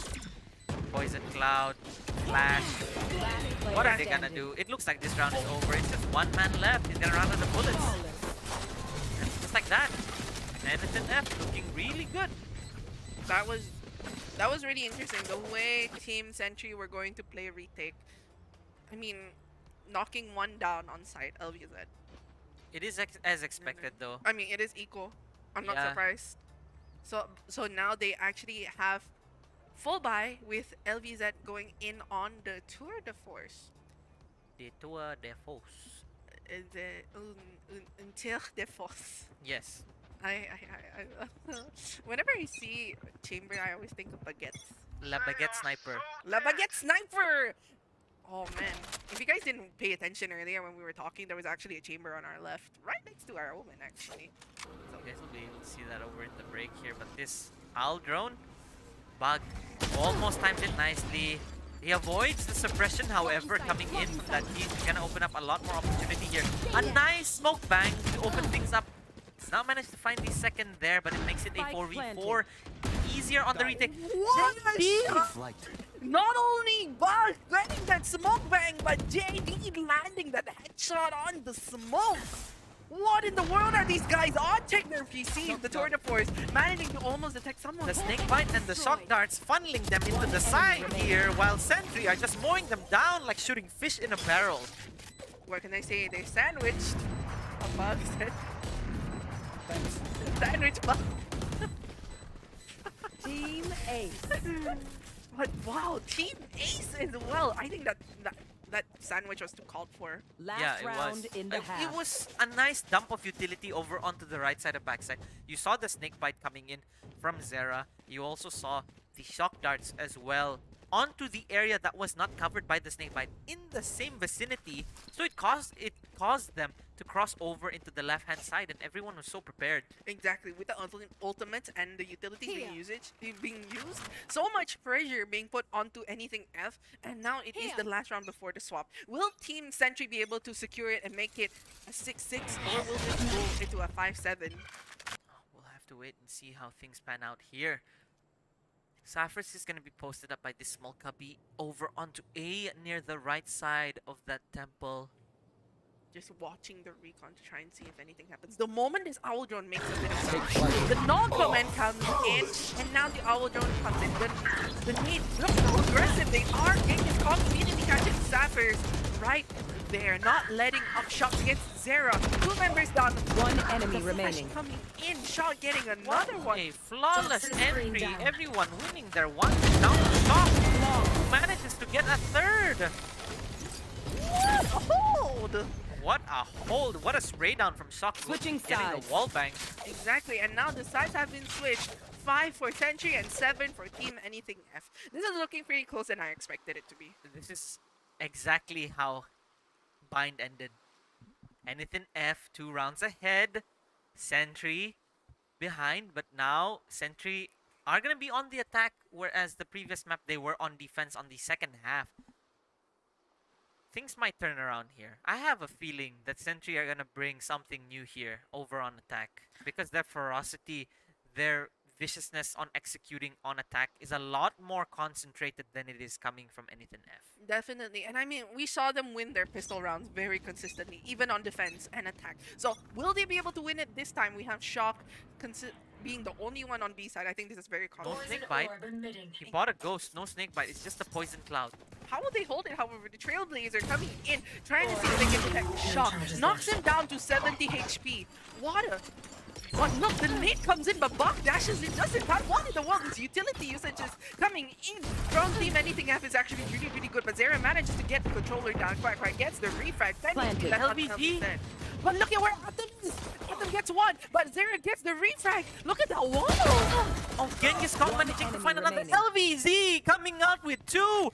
He made such a huge play, making it a 2v1 here for Century.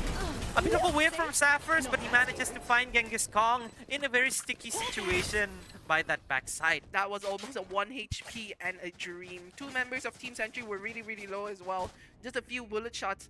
If Genghis Kong won, if Saffers didn't check that They corner. were both so low. And LVZ, even though he was low, does not manage to choke. He made me choke on my words as he was making that play. Exactly, and now look, LVZ and Zera going in for the Phantom, and Saffers going in for the Bulldog. The confidence that they have right now, they know they can secure the bag, but Shock with the Shorty, a very devastating gun as well. But how will they play it out? Oh, he's actually pushing up onto the entrance of shop, which Saffers is about to push in. No, whoa! But all 4 of them came in from middle here. But look at how this is going. Shock holding everything single. But no, Papito gets one. Zera gets a refrag. Saffers gets one as well. But Genghis Khan gets the managing to find two. But being really, really low, Zera, will he successfully plant the spike? It looks like he will, but look, the shock dart's coming in from JD, manages to knock Adam's HP down to 25. That was a perfect shot. Last player standing. Zera gets Adam for a 3. Will this be a 4? Again, he's caught. A bit of a scuffle happening right there. Manages to land the headshot onto JD, but now he's on 7 HP. What can he do? Going against Zera and Baz. 7 HP and a classic against these rifles in the hands of Centry here, looking like Centry are gonna equalize it 7-7 here. That is the expectation we have right now. Even if Bag is on 66 here, it's gonna take a miracle for Genghis Khan to just spray with the classic. Exactly, but it looks like he will be going in for the quick 6 frag, but Bug is ready to get him up. Actually, that was a good round for anythinf as well. Being able to knock down 3 members of Century, ruining their economy, but Phantom's still in hand. But now, anythinf going in for the full buy. And again, they've already equalized it 7-7. This is gonna be the eco, not the eco, it's gonna be the bonus, but again, those Phantoms bought earlier, invested by Centry, are gonna be a lot more helpful this time around. Exactly, in comparison to a Spectre, where you'd have to like patiently just tap, Strafe, yeah. Exactly, but now, look, JD isn't even buying anything. He's just going in with a classic and a dream. He is.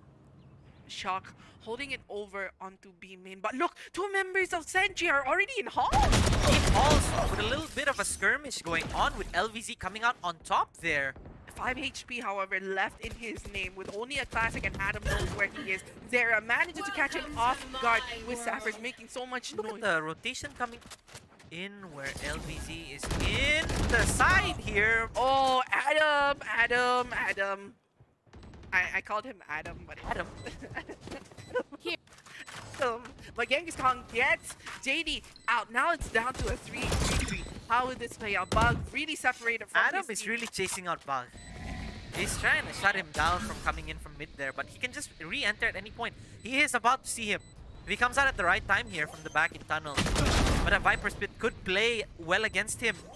It's separated them so much. Zera with a nice free transfer. A 1v1 right now. The fuse initiated, faked. Zera making noise. Time is ticking down. And Zera clutches it up with a 4K. Oh my Giving god. himself a round of applause there.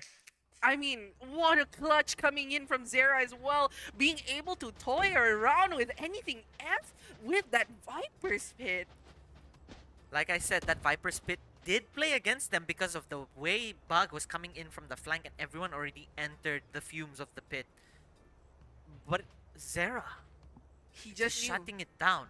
He was being a Viper, I would say. You know, usually when you're Slithering in and out of those corners. like the Viper Snake that you are. But look, the Blade Storm has been initiated from Team anythinf. Genghis Khan right here holding over onto B solo, while LVZ holding over onto mid dose with the rendezvous in hand. He has vision onto Nest. Will he be able to pick one out? He barely misses just in time. A bit of a scuffle happening right there. Okay, that's called giving up. Papito! What's that? Manages to get a kill with the Trailblazer. I mean, you wouldn't expect it getting... Actually, I think that might be the first Trailblazer kill that we've ever seen. This entire series. Exactly, but look, Saffers, a bit of a wave coming in, but Shock manages to get him out. Oh, what? What? Genghis Khan? I think he was just like, oh man, I got bamboozled.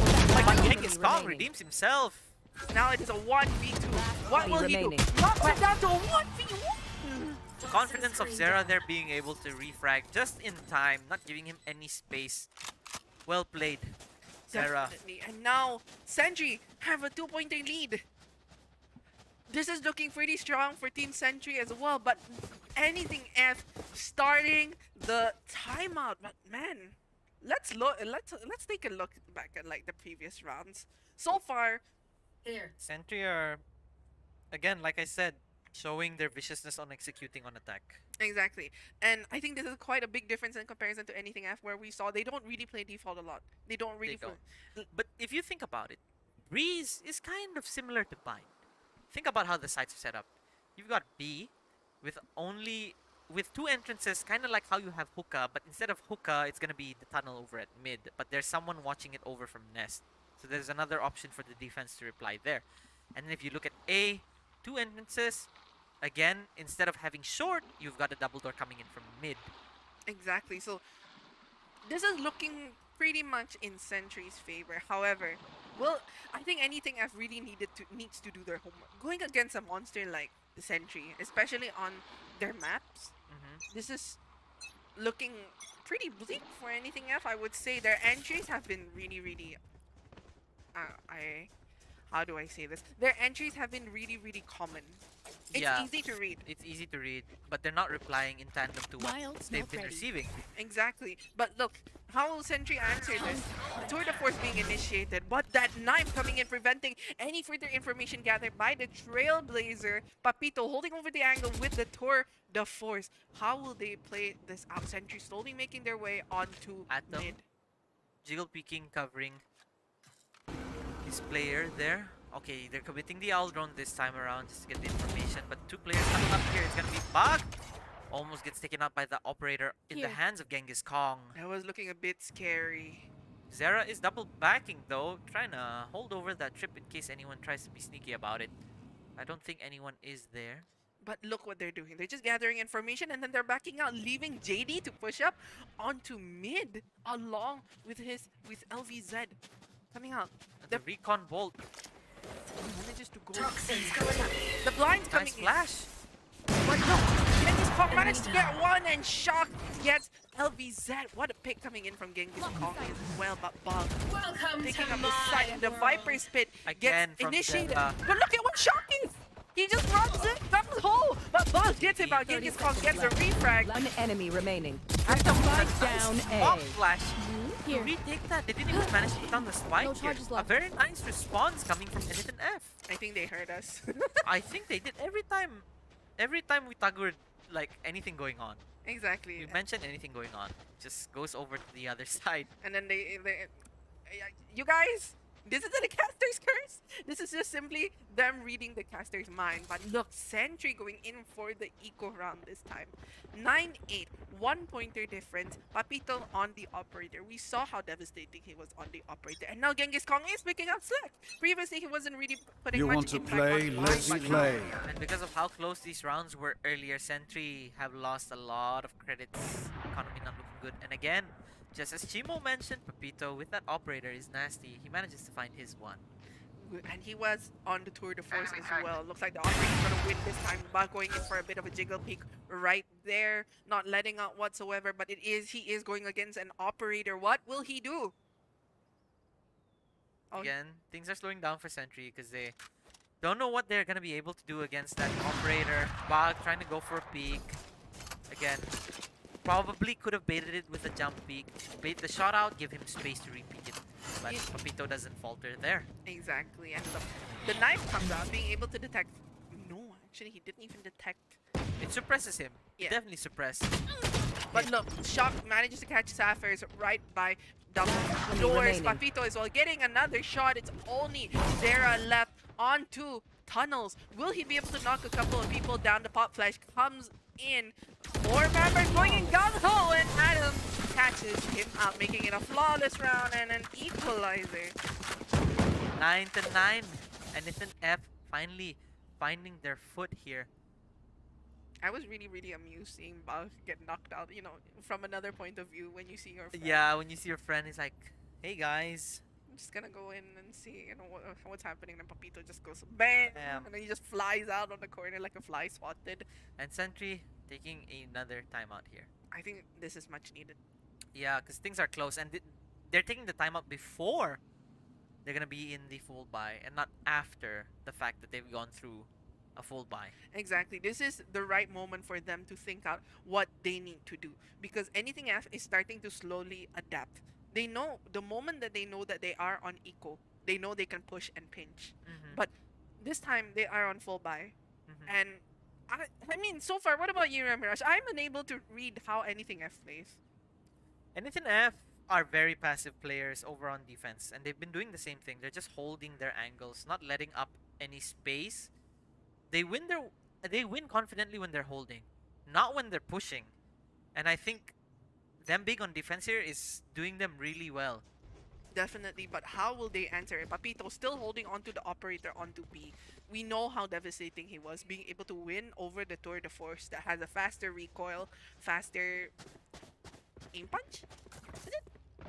Not faster aim punch, faster recovery. Yes, faster recovery. But Shock does use the Viper's Pit, and Bug uses the Blade Storm. But what will he do? They know Papito is playing on this side. I think they need to get the information, and yes, they are committing 2 pieces of information gathering abilities here, really pushing him out. What a way to gather information. Not letting out whatsoever, and look, they immediately have control over the side. Zera already successfully, safely planting the spike, and look, they're playing post-plan now. Only Atom is left onto the And no one's pushing in from behind this time. They're going in for a split from McDonald's and Tunnel. Exactly. But the null command gets activated. Zera managed to get one. However, the JD gets another one. LVZ gets another one, but Adam gets a refrag. Zera gets him down. Shock gets LVZ. But look at where he is. Look at where Shock is. Oh, releasing the entourage of bullets onto him. But Sapphire's, what in the world? Shock No, Shock! Oh, if he committed that, Sapphire's would have been knocked out. He would have been knocked out, and that would have given him an opportunity to take out Zera. Zera was sitting on 24 HP. Exactly. One bullet just tickle his toes. Literally. Literally, just tickle Zera's toes and he would have been taken out. And But again, time was already down a lot, and I don't think he would have had enough time by then to I think- defuse. I mean, we could see it was a 1v3. Shock might have panicked a bit. Yeah, the pressure mounted on. And now it is a 10-9. This is looking really interesting. After that timeout, Centry, again, ramped up even more from what we've been seeing in the previous map and in the previous rounds. So now, I think knowing that Papito doesn't have an operator in hand, or any other player for that fact, they're gonna take it slow. Again, gather information. The Seekers coming out.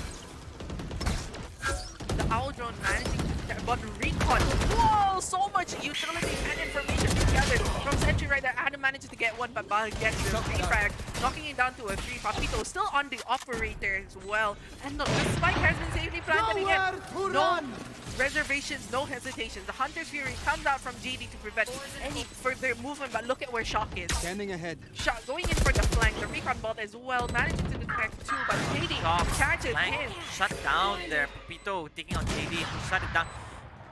Papito managing to find a second, but Bug and Zera are One moving enemy very player standing. well here. Quack quack. Confidently. Look at where JD's positioned. They think he's playing lineup. Look And at where Zera's taking a bit too long. Zera Zera, is letting him Zera. One enemy remaining. Fortunately, he lets Adam stick. No, that's not Adam. That's Quack Quack. quack quack. But he denies the operator. He denies Papito on that operator. Oh, he took too long. Yeah, he took too long. I think Zera thought they were trying to fake it because they were playing a lineup, but no one's gonna move if you don't see anything coming down from the sky. Exactly. They're just gonna stick it like right there. But wow, equalizes the score immediately, and Papito still consistently holding on to that operator. Yeah.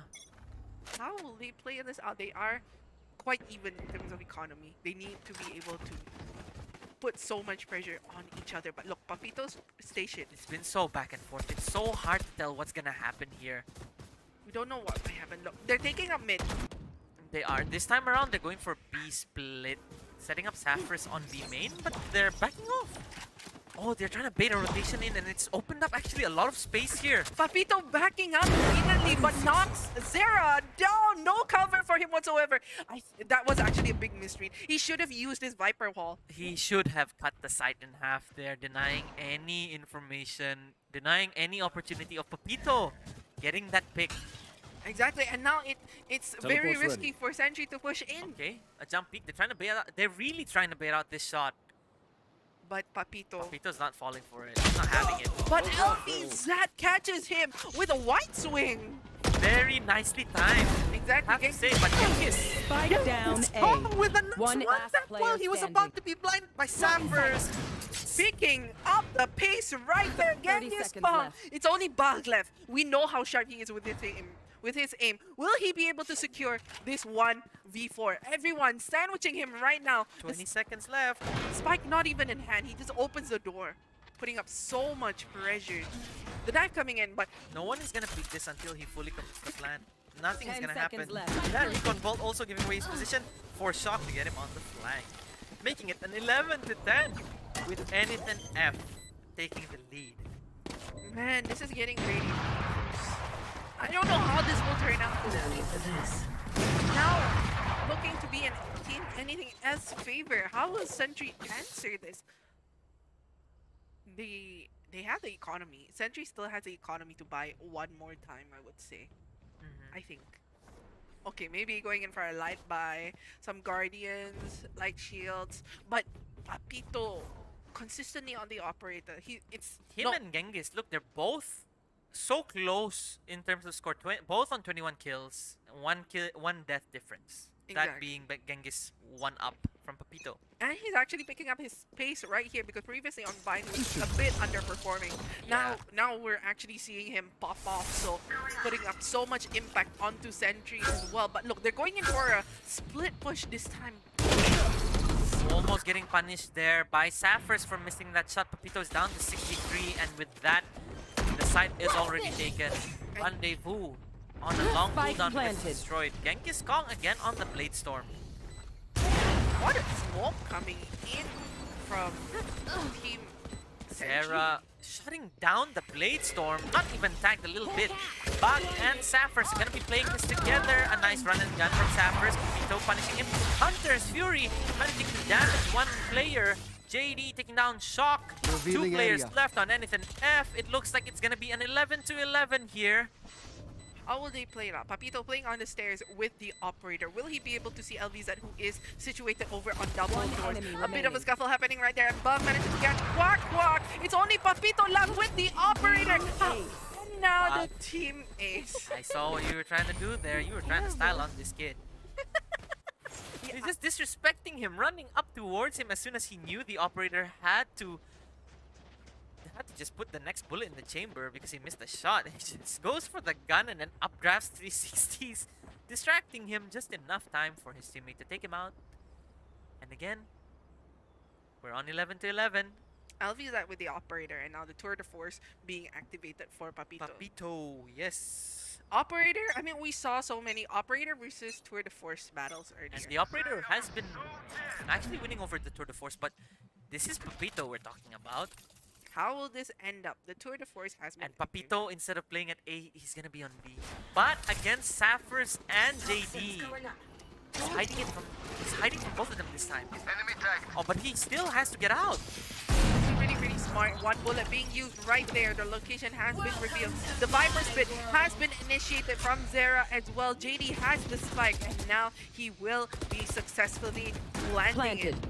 Nothing to deny that plant there. No piece of information or utility giving over the position of that plant. Shock Dart managing to damage a little bit onto the KO for the side of anythinf here. Retake is beginning as they're pushing in backside, trying to clear out Sappers. Tries to spray through the smoke, but the information gives them just enough to get them through it. Bag managing to take out Shock though, slowing down that retake. JD and LVZ and the rest of the gang actually managed to get one each. That was so clean. Clean sweep. Match And now point. we're on match point. Man, Century looking really strong today. They are, and Shock has a Viper Spit. The only one close is Atom. So if Atom manages to take one out, he could null command and slow things down yet again. But Bag, if Bag is the last one alive, in a 1vx situation, that Blade Storm could save them. Definitely. And look, their economy is thriving at the moment. I think at this point, give the orb over to Saffers, let the Seekers go out, and send your boy Bag with the Blade Storm. Definitely. And LVZ as well is actually one away from the tour de force, the Viper Spit. Again, oh, they're not sending it both this time to clear it, so we're gonna give a little bit of space there to Shock. Little breathing room here to be able to take up the space that he just gave up, not giving. Get out of my way! The Blade Storm being initiated by Bog right there to try and see if he can get any picks over on mid. They're playing this very, very slowly. They've toned down a bit on the aggression right here. But look at what the positions taken out by Sapphires as well as Bog is. But Genghis Kong over on mid doors manages to spot Genghis Kong actually. Now look, Adam. It throws. Oh, Adam. Adam coming in, shuts down Zera. But JD takes him out in return. Now it's Bach. The Seekers are gonna be going in, but Bach with the run and gun shutting down Shock. I mean, the Phantom run and gun is so strong as well. And now it's only... This game already looks like it's two people left. What? Centry definitely have been winning in advantageous positions. I don't see anything F here coming over with them. Exactly. And now Genghis Kong left on the Guardian along with the swap on the operator. Shot darts coming in. Genghis Kong manages to get one, gets two. Will he be able to secure a third? He is very low on HP. Papito being able to back him out right there. The Cloudburst coming in as well. The blind manages to get one, and only Papito left. And with that being said, Sapphires and Bog clean it up 13 to 11. And that is a GG's. Well played for both teams. Congratulations to Team Centry, looking really, really strong today. But don't worry about anything F. They're going to be moved down to the lower bracket. I mean, really, really interesting. I thought we were actually going to move on to map 3. Yeah, I was convinced that anything F here we're going to wake up and possibly take it to, you know, the third map, that being Haven, which would have favored them. It would really have favored anything F here, because we know that Century really struggle on Haven. Their game against anything F last week and their game against W Key just shows how much they have to work in Haven. So if anything F managed to send it into map number 3, it could have gone to their side. But unfortunately, that was not the case. Century knew that they needed to close this up before they went into that death ball of a map Haven for them. Exactly. I mean, if they lost, I would say if they lost Breeze, the momentum would have been in favor of Team Anything F. Because they had such a strong momentum in Bind. And if they actually lost that, the momentum would have really shifted into Team Anything F's favor. So I think this was a really good win for Century, being able to keep it up, making it a 2-0 actually against Anything F.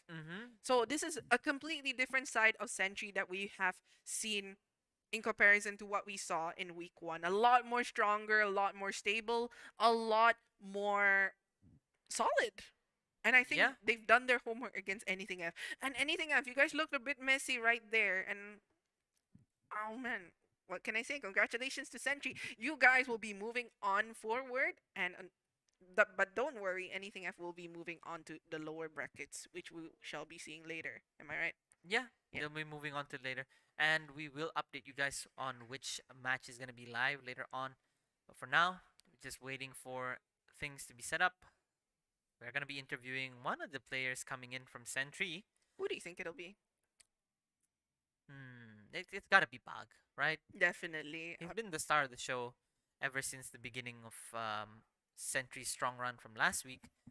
And he is still being consistent. So I think he definitely deserves it. Not to say that the other players don't deserve a chance to be interviewed, but I think if they manage to win out another one, then we'll take another player. But for now, possibly Bug. That's my prediction. I mean, week 1, we saw him consistently being able to get those picks as well. And now in week 2, coming out really, really strong. So I wonder who we're going to get on stage. This is going to be really fun to interview. You know, these post-match interviews are something that I look forward to, because you actually get an insight to see how the players actually think.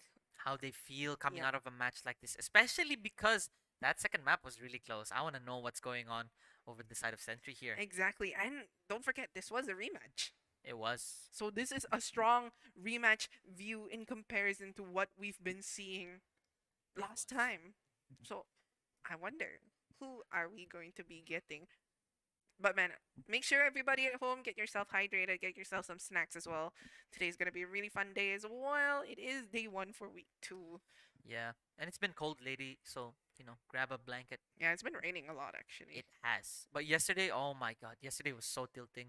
It Why? rained heavily, and then out of nowhere, I don't see any clouds, and it was steaming hot. Yeah, actually, like yesterday when I went over to the Boeffi viewing, I was sweating so Yeah, on hard. the way, I was already sweating. Like early on, it was like, oh, it's gonna be a chill day. This is gonna be nice. It's cloudy, it's drizzling, and then it rained heavily for a bit, and then suddenly, out of nowhere, the sun came out, the clouds dissipated, and then the next thing you know, you're sweating and just contemplating on why.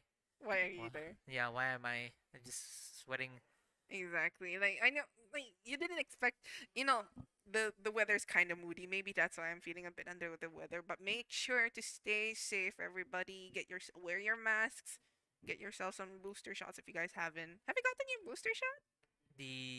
Are you talking about the third or the Fourth. one after? I haven't got the fourth. I know you have. Ah, 'Cause yes. the last time, The previous yeah, the event. previous event, you didn't come in because of your booster. Yeah, I remember the fourth booster shot made me feel things that I shouldn't be feeling. It was a different experience. It was like really cold. Like Mm-hmm. I woke up in a cold shiver and I was like, wait, this feels weird.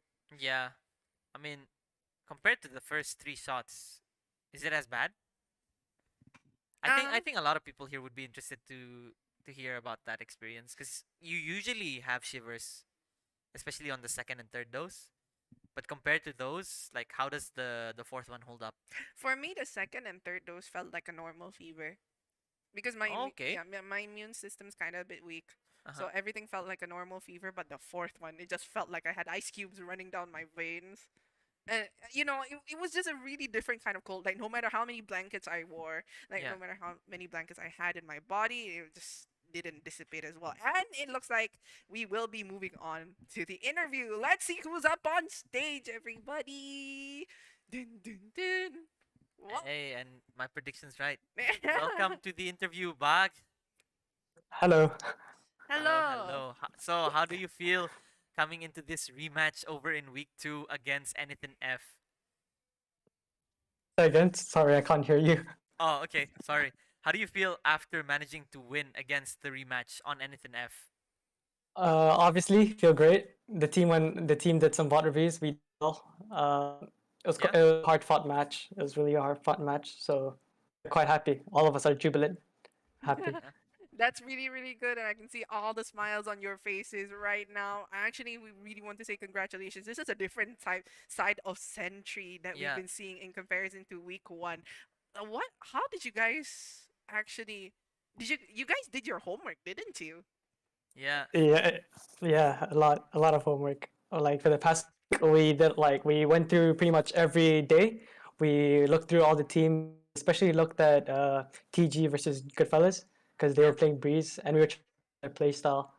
And Ah, yeah, I guess we did mimic some, but with little success, I think we did well, I guess. Okay. definitely. And Yeah. do you have any questions yet? Hmm. Oh, I but think how did you maintain your consistency yeah. from week one to week two? You've been so consistent, getting those necessary frags, taking up so much space for your team, creating so much opportunities. How do you do that? Well, I kind of I don't know. I really don't know, but I guess I just try to think that, oh, if I get this, we're gonna get a better it's gonna be a good round.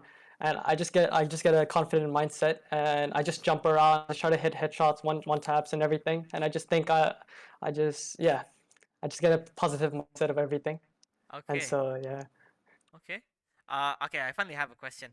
Who do you think is gonna be the team that you are most worried about in this week? Because this week is full of teams that are very, very close in terms of like who's gonna be able to win. Even we can't predict. So we wanna know who you are most worried about.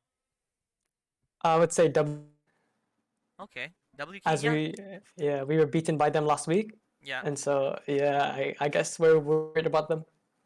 Okay, yeah. I mean, it's understandable. WK is such a strong Titan as well. Looking forward to seeing how they will play. But I mean, we're gonna have to see the results after this to see who you guys will be going against tomorrow. Yeah. So Anyways, congratulations again for winning it out on this rematch. But before you go, do you have anything you want to say over to the people on Twitch chat, the audience, or friends or fans? Anything you want to say?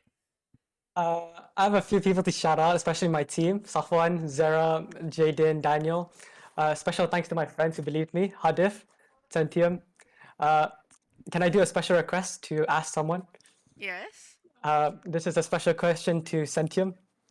Okay. Centium in the chat. Will you be my duo? Oh! Please, All right. please put your answer in the chat. I will be seeing it. Thank you. All right, Centium, you heard your question. You've been called out by your friend here, Bag, who's asking you to be your duo. Oh man, if they actually won the Jet Sage duo, that would have been so cute. Yeah. But yeah, anything else you want to say? Yeah. Not that much. Maybe thank you to my friends, especially Hilman, Iman. Yeah, those guys are great. Thank you, Johan especially. Yeah, Okay. Right. but yeah, thank you. Thank you so much for attending this interview, Bag. And again, congratulations to you and your team for managing to win over that first upper bracket to open things up for week number 2. Okay, thank you very Thank much, you. Bug. Thank you for Goodbye. having us over here on the interview room as well. And we'll be seeing you guys tomorrow. Yeah. Bye. Thank you. Bye bye. Bye. First, guys, they're worried about W Key because that's going to be another rematch that might possibly happen. Definitely looking forward to seeing how that happened. Last time WK came out as victors. Now Centry looking a bit stronger this time on the field. How will this go? But yeah, everybody, it looks like we will be seeing you guys later. We will be having a Yeah, a longer break this time around. exactly. But yeah, see you guys in a bit. Stay healthy. Wait, what?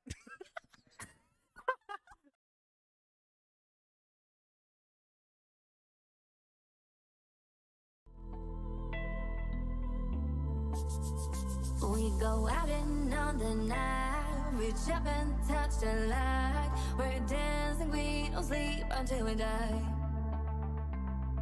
We don't have to worry, drink up now the night is early. Keep dancing, there's no time for running right.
Don't walk away from me. Don't walk away. Don't walk away from me. Don't walk away.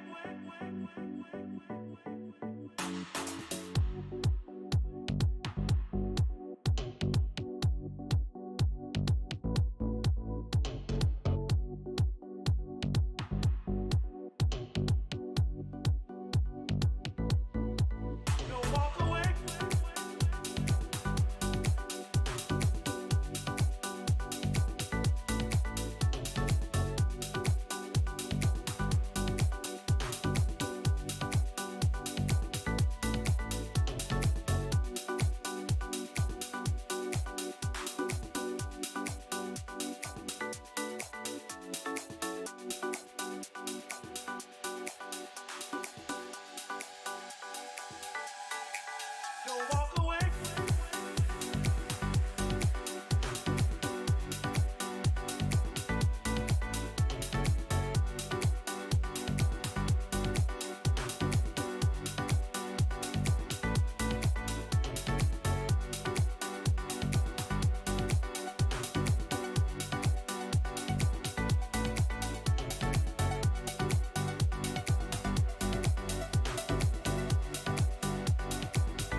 Don't walk away from me. Don't walk away. Don't walk away from me. Don't walk away.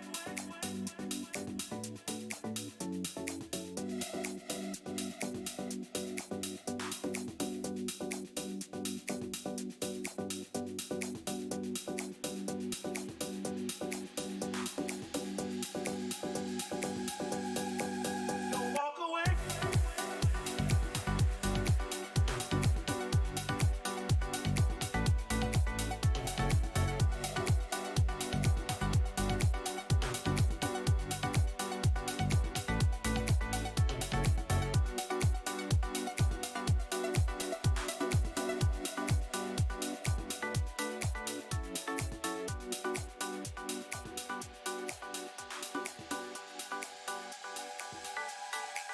Don't walk away.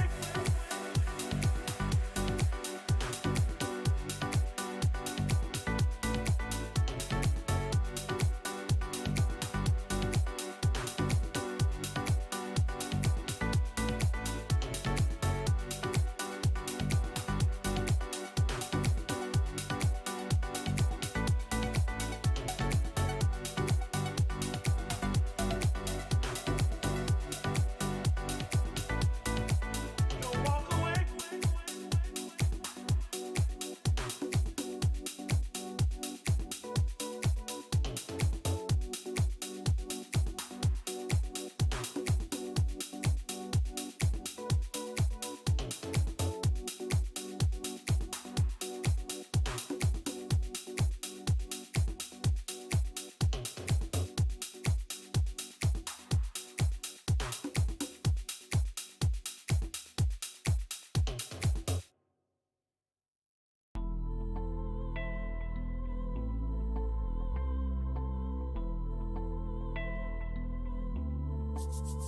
We go out and on the night, reach up and touch the light. We're dancing, we don't sleep until we die.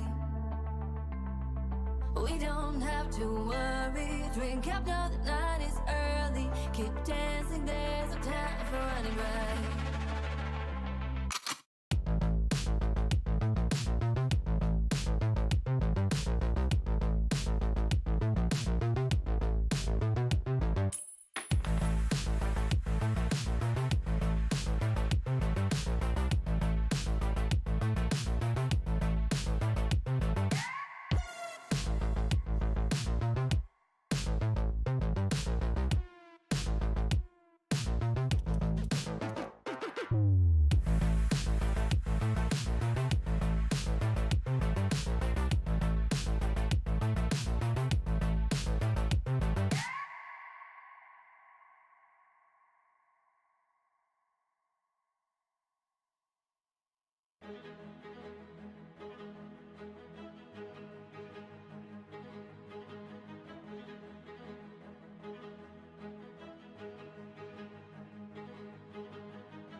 All right, and welcome back, ladies and gentlemen, after that much needed break that we needed to recollect ourselves there. I hope you guys managed to get in some snacks and drinks as well.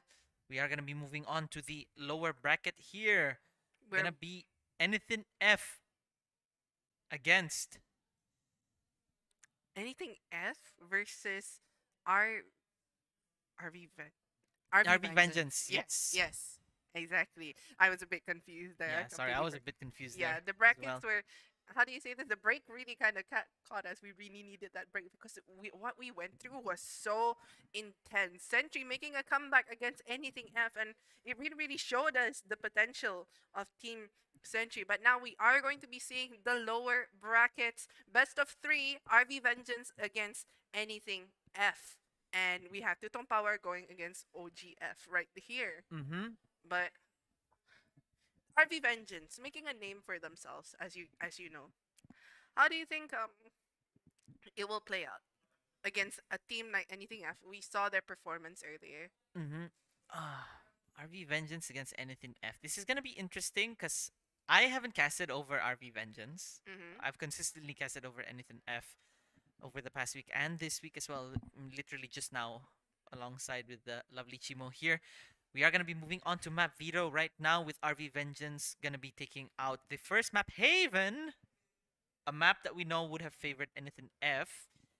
Moving on to anything F here, what are they gonna take out? Icebox. Okay. Preventing any possible, 50-50s. You want to get that out of your map pool choice. I don't think they want to take the risk and the gambles whatsoever. But now, what map will be chosen for RV Vengeance? Let's find out. Breeze. Okay. Another breath of fresh air. Another one, but this might go. Well, it was close Mhm. against Centry for Mhm. anything F here, so we might get another close game. Anything F is gonna be on defense first this time, as they know they were executing quite well over on attack, so they're saving the best part of their half over on for the second time. I think that's a really good side choice. But what will anything F choose this time? Fracture. Okay, they're probably trying to throw in a curveball here because they don't like Fracture against Sentry, but against RV Vengeance That's interesting. and anything F, picking the side of defense. Consistently picking defense this time.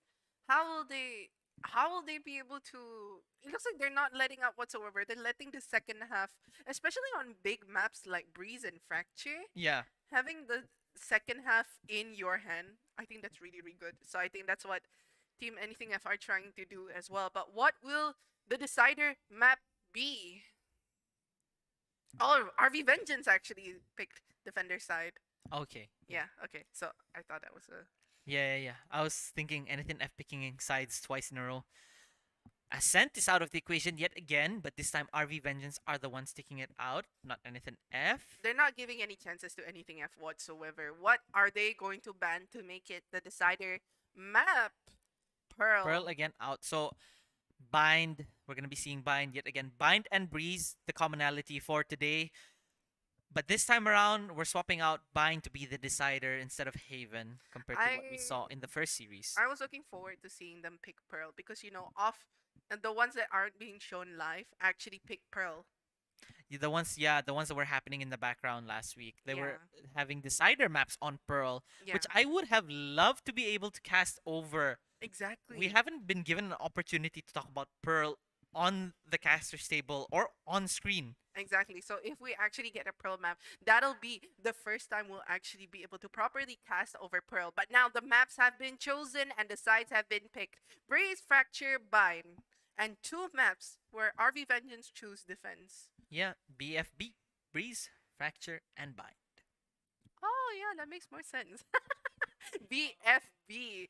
But wow, actually, let's talk a bit about RV Vengeance. So I was told that first is actually going through a bit of a Injury? a bit of an injury. So I we don't- won't be seeing first yeah. getting his first picks that Um, we've seen on previous events. exactly, and He's consistent.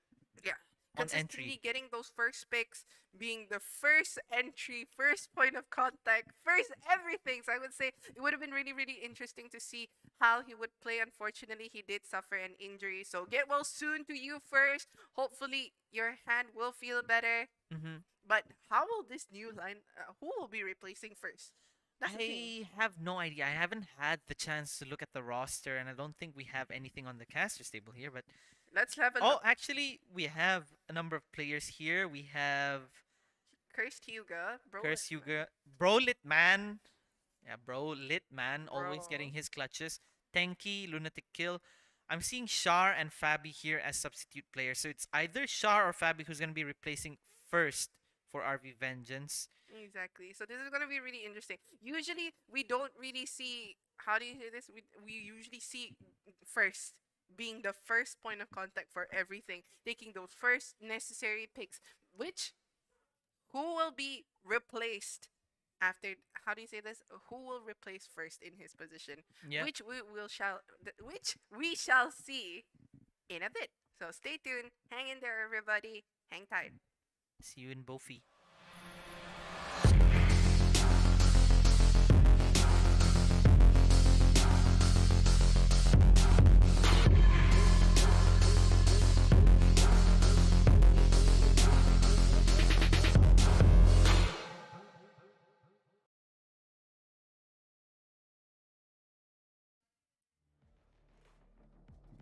And we are in the Agent Select, which is powered by Boeffi. And as you guys saw earlier, we on the casters table, both me and Yamiraj, we actually switched seats. We have Yamiraj on the G1 Plus and me on the G1 Pro. Yeah, the G1 Plus coming in at $599 upfront and $55 per month, or the G1 Pro $299 upfront or $29 per month. And if you want to look at their other peripherals, head over to Boeffi International on Instagram. Boeffi, better home, better living. Thank you once again, Boeffi. And it looks like actually First will be playing. Okay, First is back. Well, technically, we didn't even know if he was gonna be playing or not. But Yeah. wow, Choose First your agent. actually playing. I'm really surprised. So I'm actually looking forward to Char is playing instead of Tenki, instead of one of the players that I'm not Lunatic seeing. Kill. Yeah, Lunatic Kill's not playing, so we're gonna be seeing Char instead, playing on that chamber. Standard picks here, double initiator, that being KO and Sky. No Sova on the side of RV. We're seeing Sova and Sky over on anythinf. Adam was previously playing KO. Adam was. Now- Shock, again, not playing Duelist, is gonna be playing Viper. Exactly, and now this is something different. They're going in for the Sky instead of the KO pick. I think they have learned their lesson from when they fought against Centry on Breeze, but how will this turn out against RV Vengeance? We saw how strong RV Vengeance was on I think last time actually. It was, I don't remember who I was casting with, but RV Vengeance, I think it was with you actually. They were Previous event?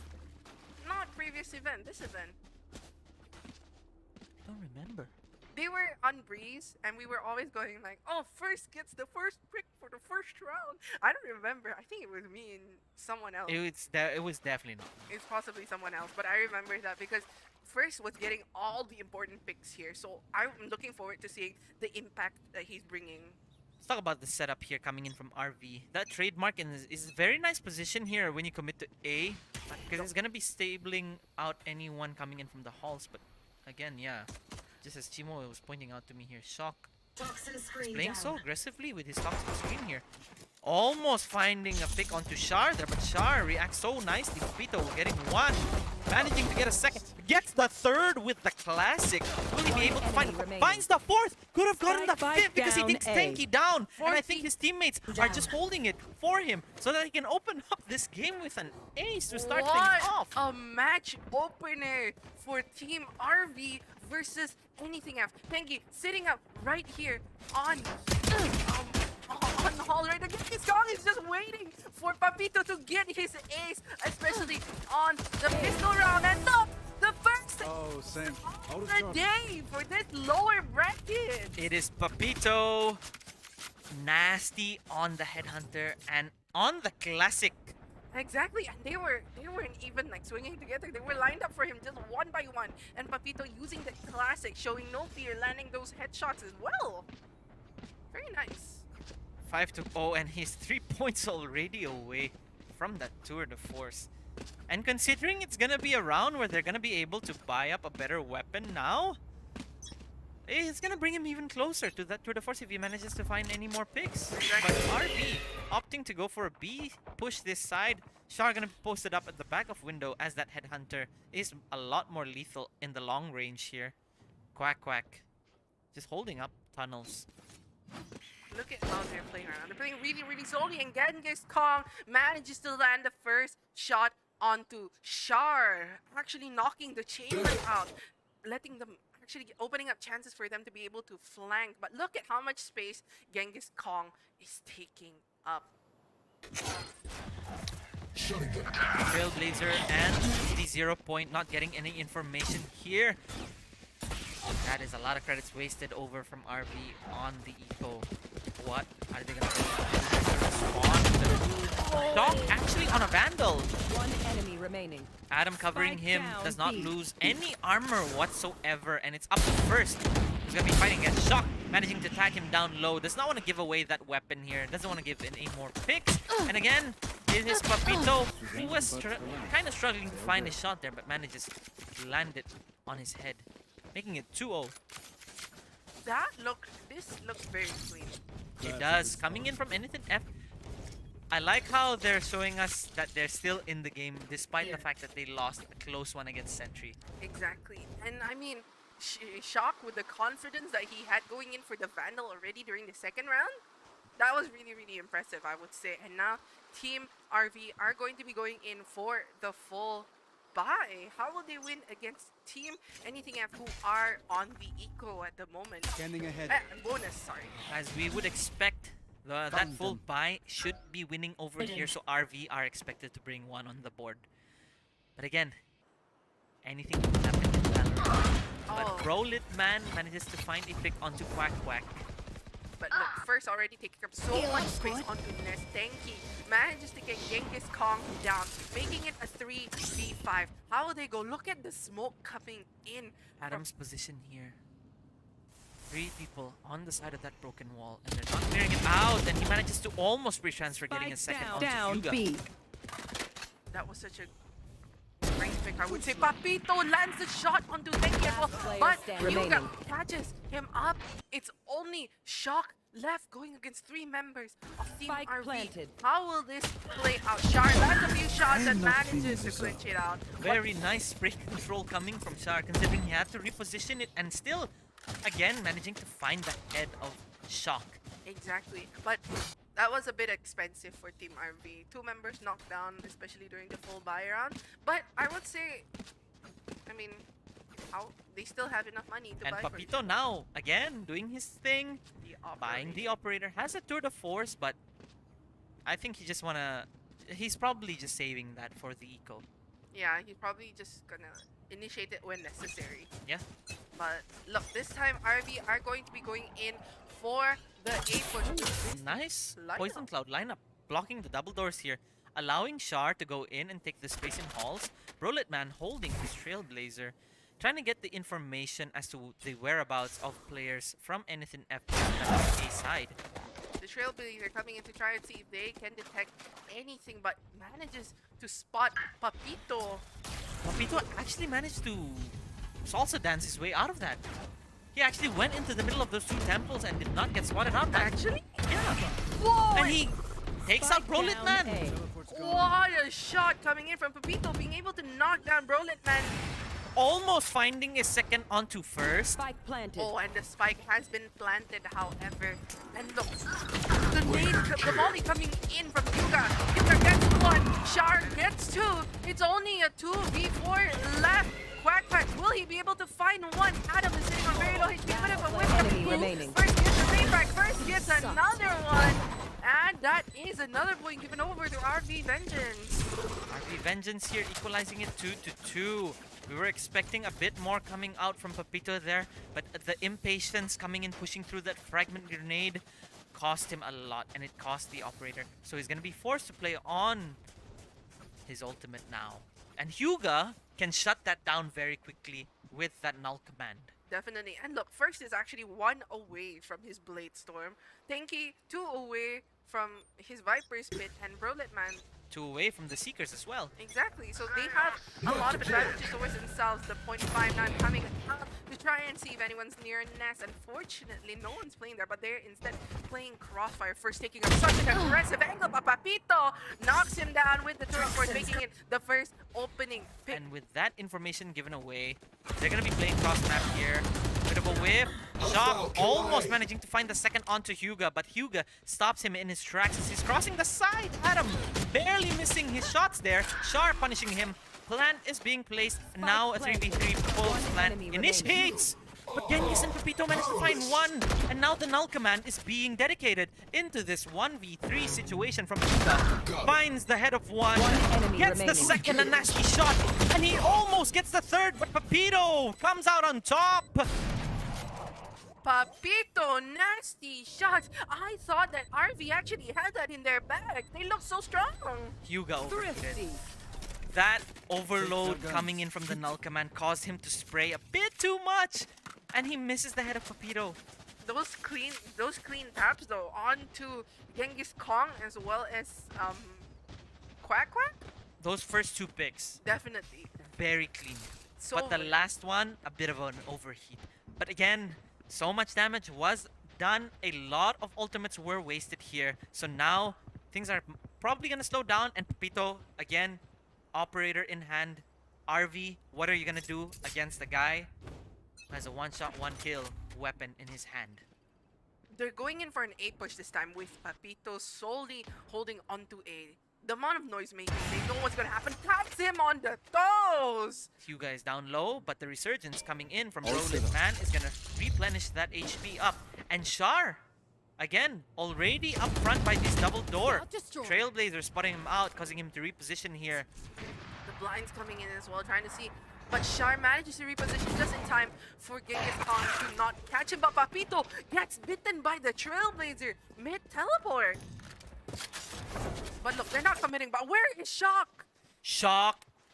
Nasty position here. It could be very shocking for them as he finds one, finds two, a nasty. Almost getting a third, but Char with a nice 180 to stop him from getting any more damage done on that rotation. Those two picks were so impactful. Knocking down your only duelist, knocking down your only controller. So not only do you stop the person cutting the site in half, but you stop the person getting the site for you. Exactly. How good they play it. The Seekers come out, being able to detect Adam right there. But what? 30 seconds left. Saves The tunnel. B. This is where you Last see the players. power of friendship coming in. Genghis Khan managed to get Shard. Only Hyuga left, but Genghis Khan cleans it up. I think they need to put Hyuga on the second entry here instead of putting him far back, because he's been consistently getting his entries. Exactly. I haven't seen him popping his flash very frequently.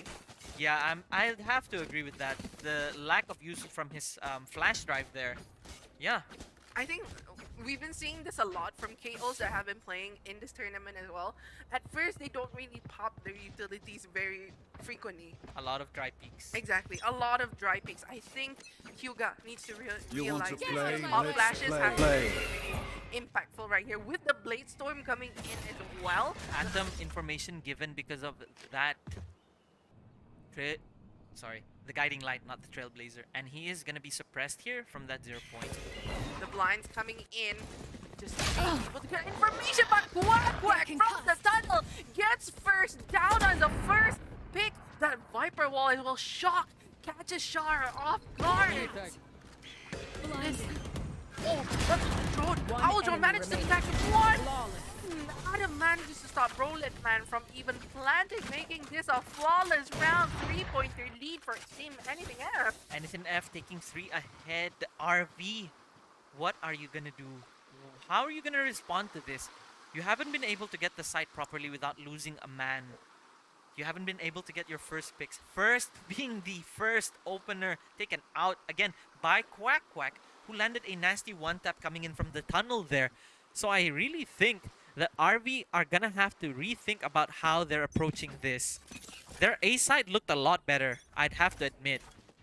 but their B side looks very, very messy. I think they need to clean it up a bit. But look, Papito just solely holding on to left pyramid with the He operator. knows that they like to jump peek this, so he's not giving away his position. And if he comes out at just the right time yet again, he'll find one. Exactly, and look, he's pushing up, trying to see if he can get a pick over onto Brolitman, but Shar catches the first pick onto Quack Quack, who was consistently onto tunnels. But look, first with the operator on doors, a bit of a scuffle happening right here, but just barely missing the head. But Shar catches someone out of shock. Shar gets one, the refresh, but once in a while, getting the storm, staying up in the sky with the storm. Just not getting anyone. Unfortunately, Tanky gets the frag onto Papito. Atom and Genghis Kong as well getting the refrags. Now it's down to a 2v2. Time is ticking down on this plant here. Atom is gonna try to push that guiding light into Brolitman's face. One Is enemy gonna remaining. blind him as Genghis Kong takes advantage of that. It's down to Hyuga, who is gonna try to pop and swing against two players on defuse. Did he think that the other person was gonna commit to the defuse? I would have thought so, but they both double swung and it played in their favor. Very well played from anythinf. They're keeping up the momentum here, but RV, you still haven't found your way into adapting into this situation. Definitely. I mean, the way they entered, that's the thing. The difference between A side and B side, they're able to successfully plant on A side, but on B, it's like they never are able to plant whatsoever. It is Team RV's eco round. How will they answer this call? It is Thrifty. It's expected, again, that anythinf take another round here, so I want to see a 7-2, but RV, if they manage to find their picks, they're playing cross-map away from Papito's operator. The cannon that has been haltering this stop here. Papito, consistently. Like, I didn't. He was consistent even during the fight against Centry. Now being a consistent thorn in Team RV's back. They really need to do something about him. But Quack Quack as well. They're letting time tick down here, just trying to see if anyone's going to be pushing up B main. But look, And Shar. the timing coming in from Shar and Shar. Papito. But Papito Oh, catches him out. A lot harder for Shar there to find that one tap. So much easier for Papito. The blinds coming in, the Viper wall prevents any vision whatsoever. Cloud burst as well, but Adam puts him off guard. Tenki gets the refrag. But Adam, another clean shot coming in. Only first left on the Marshall, but first left the headshot, no scope. Papito with the headhunter takes out first, clean it up again. Expected 7-2 here. RV, it's really looking tough for RV. anythinf are really just keeping calm, winning their 1v1s, and not allowing them to give away information over to the side of RV for them to adapt to what they need to do. And I just think that RV need to keep themselves calm. They need to let first enter the site, and they really need Hyuga to start using the flash. I still haven't seen it in play properly. Exactly. I've only been seeing him commit the .5 knife and the molly. Yeah. There has been barely any pop flashes whatsoever. And you know, the fact that you have two initiators that can blind. Exactly. You're only using one. Exactly. It's not maximizing the full utility usage of your agent. And look right here. They're playing mid doors.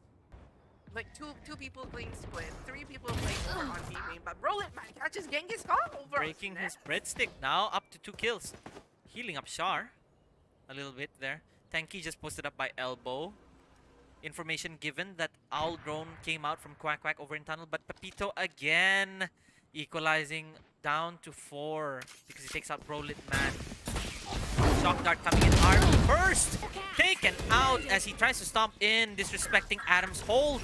Trailblazer coming in, but Tanky is a nice spot. Quack Quack again refragging, gets the second. It is down to 1 man left. Shar who takes out Papito, and he has the spike in his side. Shar is gonna have to reposition here. I think they both know that they're gonna be pushing up into B main. It's just a matter of who holds the angle a lot better, and that happens to be Shar, who takes out Quack Quack.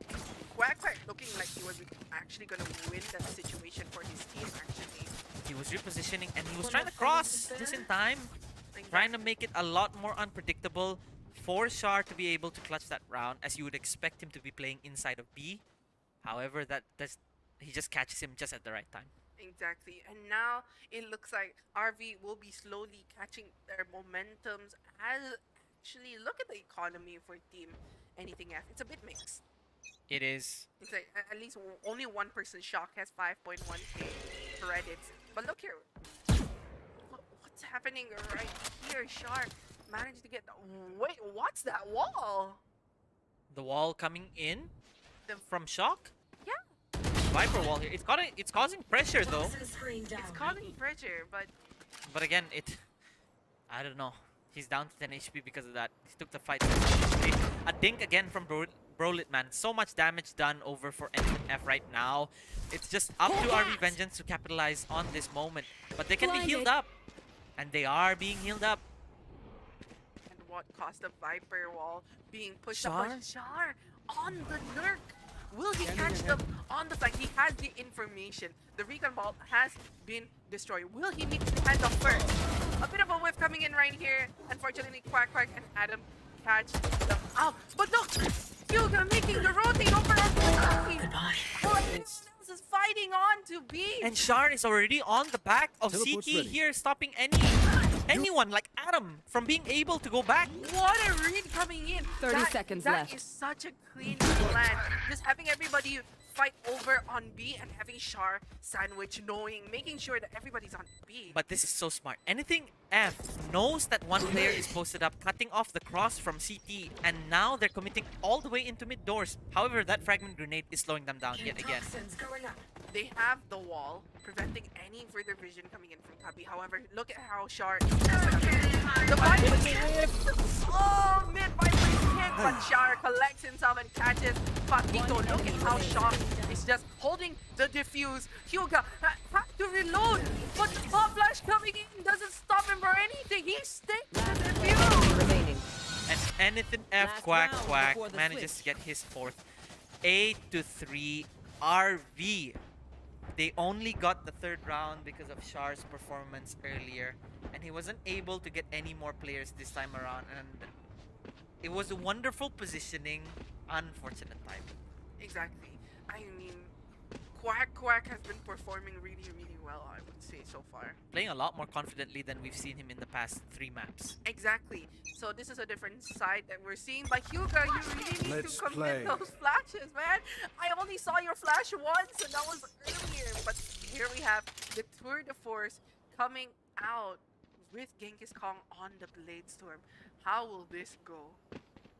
Brolitman has information that one player is jump peeking over on tunnels there, and they know Quack likes that position, so they know that only one player, and that happens to be the Sky over on anythinf, Adam. Just in time. But there, the Owl Drone manages to detect Char with the tour de force in hand. So they know that they're gonna have to pinch him, play unpredictably here, and look at what Papito is doing right now. Oh, that was a bit too slow. If he was a bit more confident, manages to find 2. Char again getting the refrag. It's down to a 3v3 here. Spike has still not found its way into sight, and the revive coming in from Brolitman as well as his heal.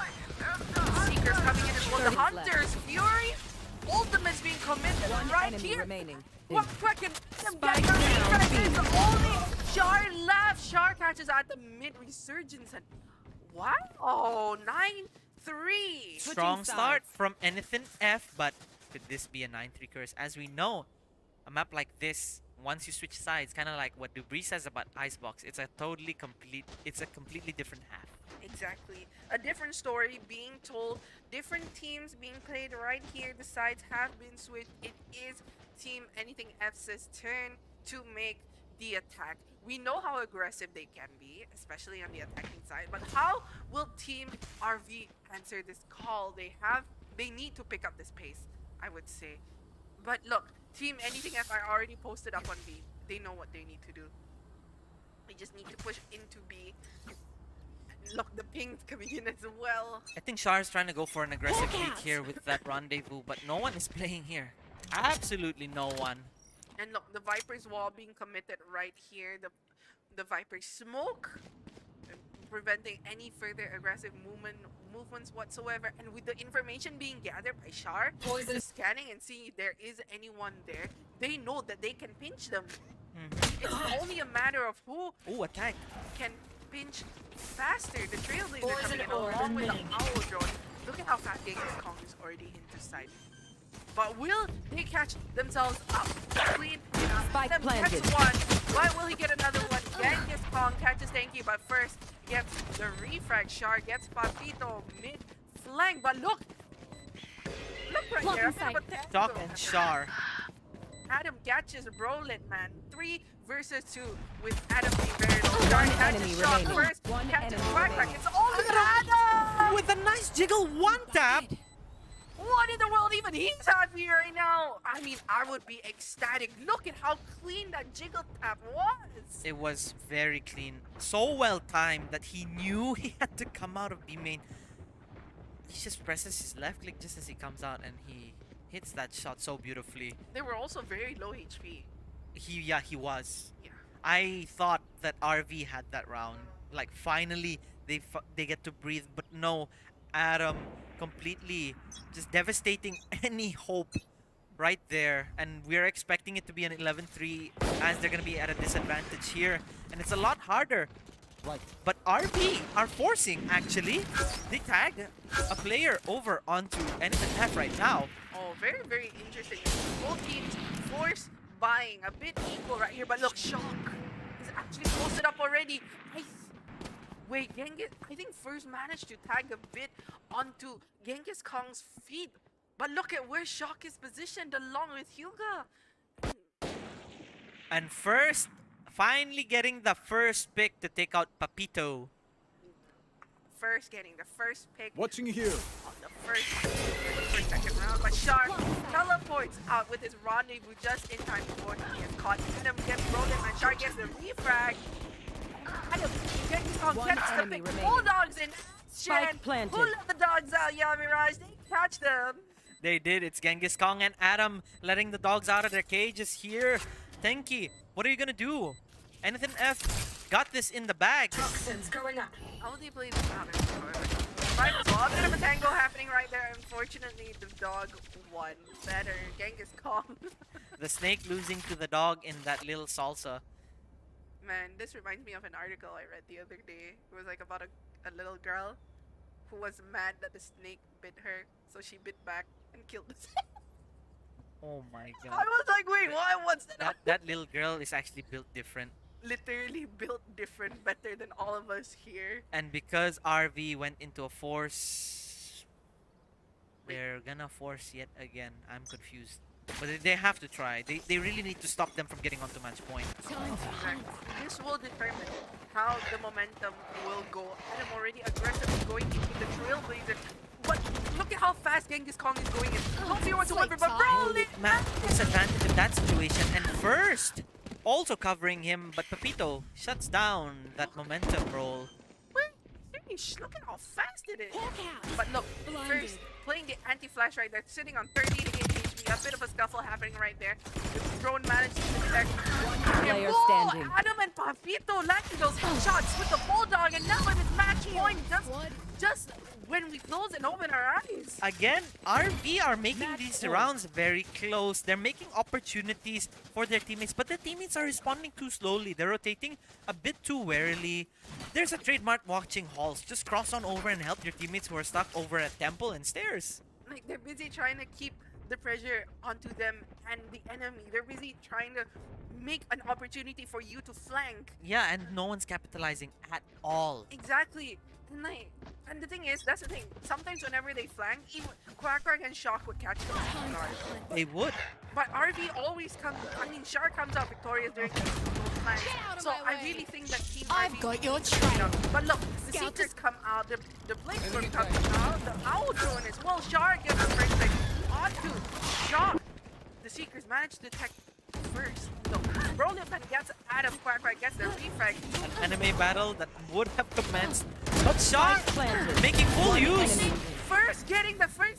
Getting another pick onto Papito. It's only Quack alive. Quack one. Unfortunately, he swung too wide. A bit too wide there as Hyuga, backed up by his boy Tenki, managing to clinch it out.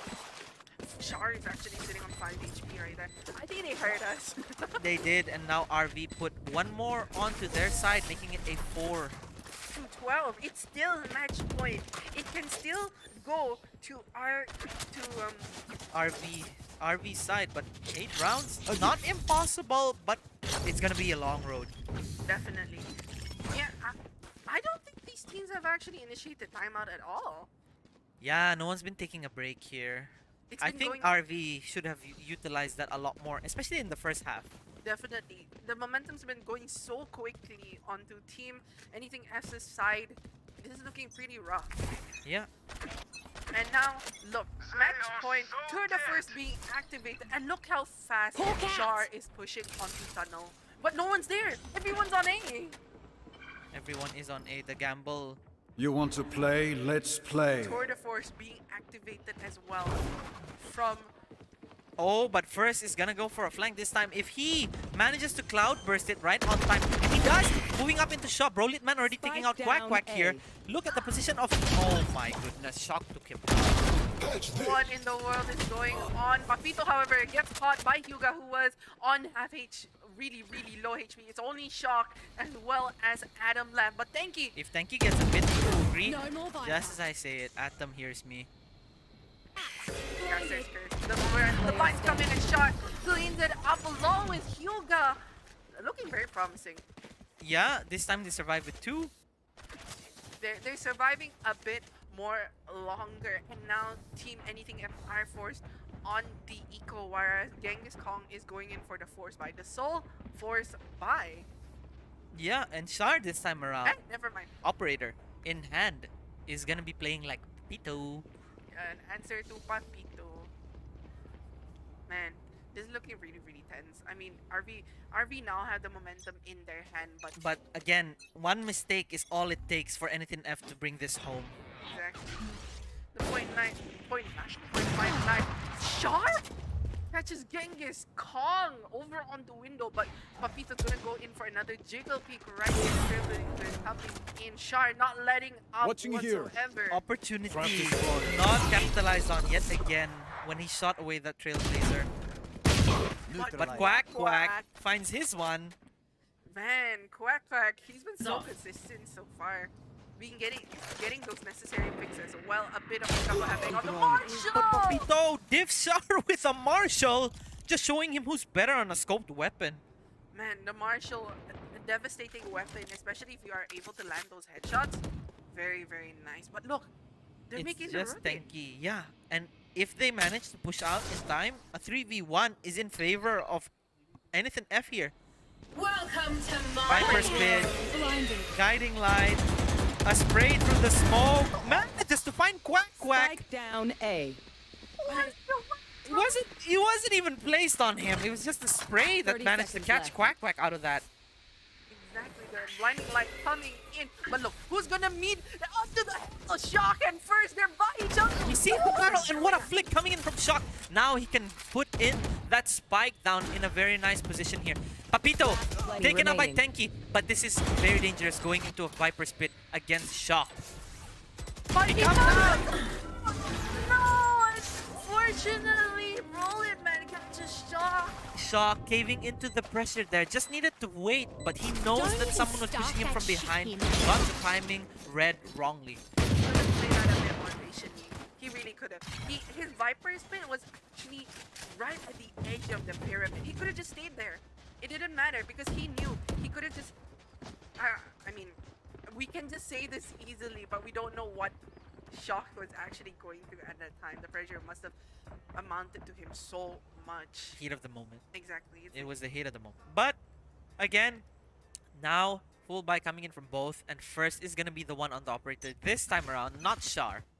Definitely. A change of players will be on the Are they going for a very fast-paced push here? Because that 0 point is gonna shut them down again with a poison cloud and a snake bite that misses its mark. just by the hair? Yeah. Literally giving him a fade haircut. But look, picking up the angles right here. It's Tenki and Hyuga. They're pushing up. Prolit man not giving any space whatsoever, and Shar just gathering information right there. Now they all know that they are all on the main. This is actually really good from Shar as well, picking up so much space. And the no command No, they left Quack Quack alone. But Quack Quack, gets first. they left him alone and he manages to take out one. Where is the backup? And as I say, it's Shar coming in from the window, managing to find three. But look at Shock again, already running his way down as soon as he took out Shar. But they'll be able to revive this man. It is down again to a 1v3 situation in favor of RV. They just have to play this smartly. And I think that if they take too much time here, Shock with 2 snake bites in hand, if he has a lineup, this is gonna be very difficult for them to deal with. Oh, he's backing out. This looks like a lineup Larry play right here. Definitely. I know this lineup anywhere, Yamiraj, but what? It's the one by the leaf, isn't it? Yep, it's the one by the lead. The one near my favorite koala slot. Oh, he's waiting. Waiting just in time. What a lineup they're coming in as well. But look at that! His timing is so perfect. The moment, literally, as Brolit, man. So perfect. Captain one. What's gonna happen right Time's running out. Does not manage to find second, but what? The time! Goes over Last player standing. Why did no one stick Attackers win. He threw out 2 snake bites before they even pushed him. And he spaced out those 2 snake bites perfectly. Again, just as I said, when the first snake bite landed, Brolit man literally just stepped into the poison cloud zone. The timing was just absolutely accurate. I don't know how, but Shock denied the chance to clutch in a Viper's Pit, but wins a 1v3 70 HP with only utility? How? Lineup Larrys, man. You gotta, you just cannot expect the lineup Larrys coming in. I think that was such a huge clutch moment coming in from Shock as well. Being able to use those Viper Pits, like you said, being able to space them out, and that is so much pressure. It is. Onto the other team members, and I thought that at least one member would come in for him.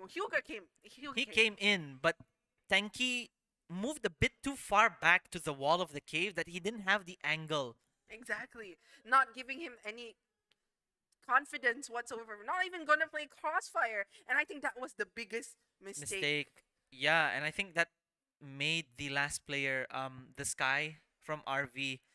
I think he didn't trust the 2 teammates a bit too much. So again, the snakebite denying the fuse. He could have like at least started sticking it as soon as the Viper's Cloud and the snakebite was gonna expire. Exactly. But well played, anythinf. You guys kept your composure after losing against Centry, and I am loving it. I'm sure the audience as well. But yeah, we'll be moving into map 2 numbers soon. It's gonna be Fracture after this break. See you.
I don't even know if you can handle it.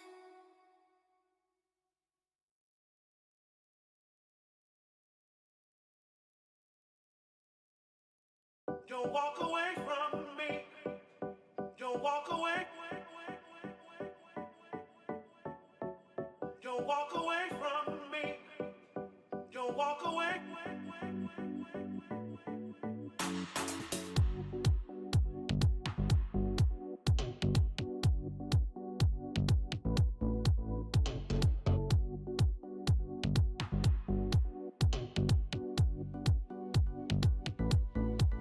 Don't walk away.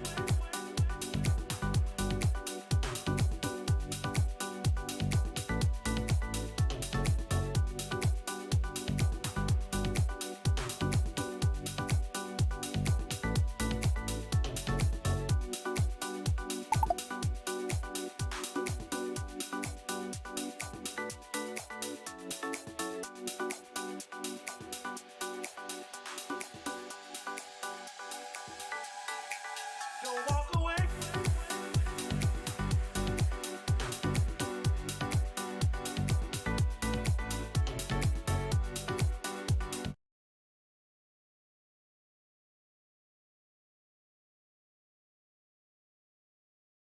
Hello, everybody, and we are back for the second map of today, Fracture. Wow, really interesting first map. Fracture. Yeah, and we were just having a discussion about how we haven't been seeing any killjoys or breach on this map, and I hope we get to see that now because I think that breach with the flashpoint, that fault line, rolling thunder, gonna be really essential to be able to be cutting the corners, clearing the corners, and pushing players out, as well as denying the lockdown if a killjoy is in play. Definitely, I think now that you've mentioned Breach and Killjoy, I definitely think that both agents will be in play. I mean, over a Chamber. I mean, before Chamber got nerfed, he was so viable on Fracture. But Yeah. now that he got nerfed, I'm starting to see a lot more Killjoy plays instead of a Chamber. So this is gonna be really interesting. I don't know who they're gonna pick. I'm thinking Reach. He's a must pick. Especially on a map like Fracture, where you want to cut corners with the concuss, the rolling thunder as well. Really important pieces of utility, and I think we saw killjoys and breaches being played during qualifiers. Actually, Yeah, we did, but none that we've covered as much in live as much as we would like to see. However, when we talk about controllers or duelists we usually see Raze, Jet, and Neon as well. Again, fast lane, cutting sights in half. definitely. I still want to see a Yoru, man. Guys, Who knows?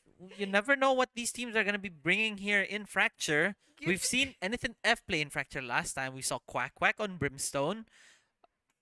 It was Genghis Kong doing his thing over with Jet again. Mhm. But yeah, stay tuned, folks. Again, we'll be running that ad by our lovely sponsor here, Boeffi, before we get into Agent Select.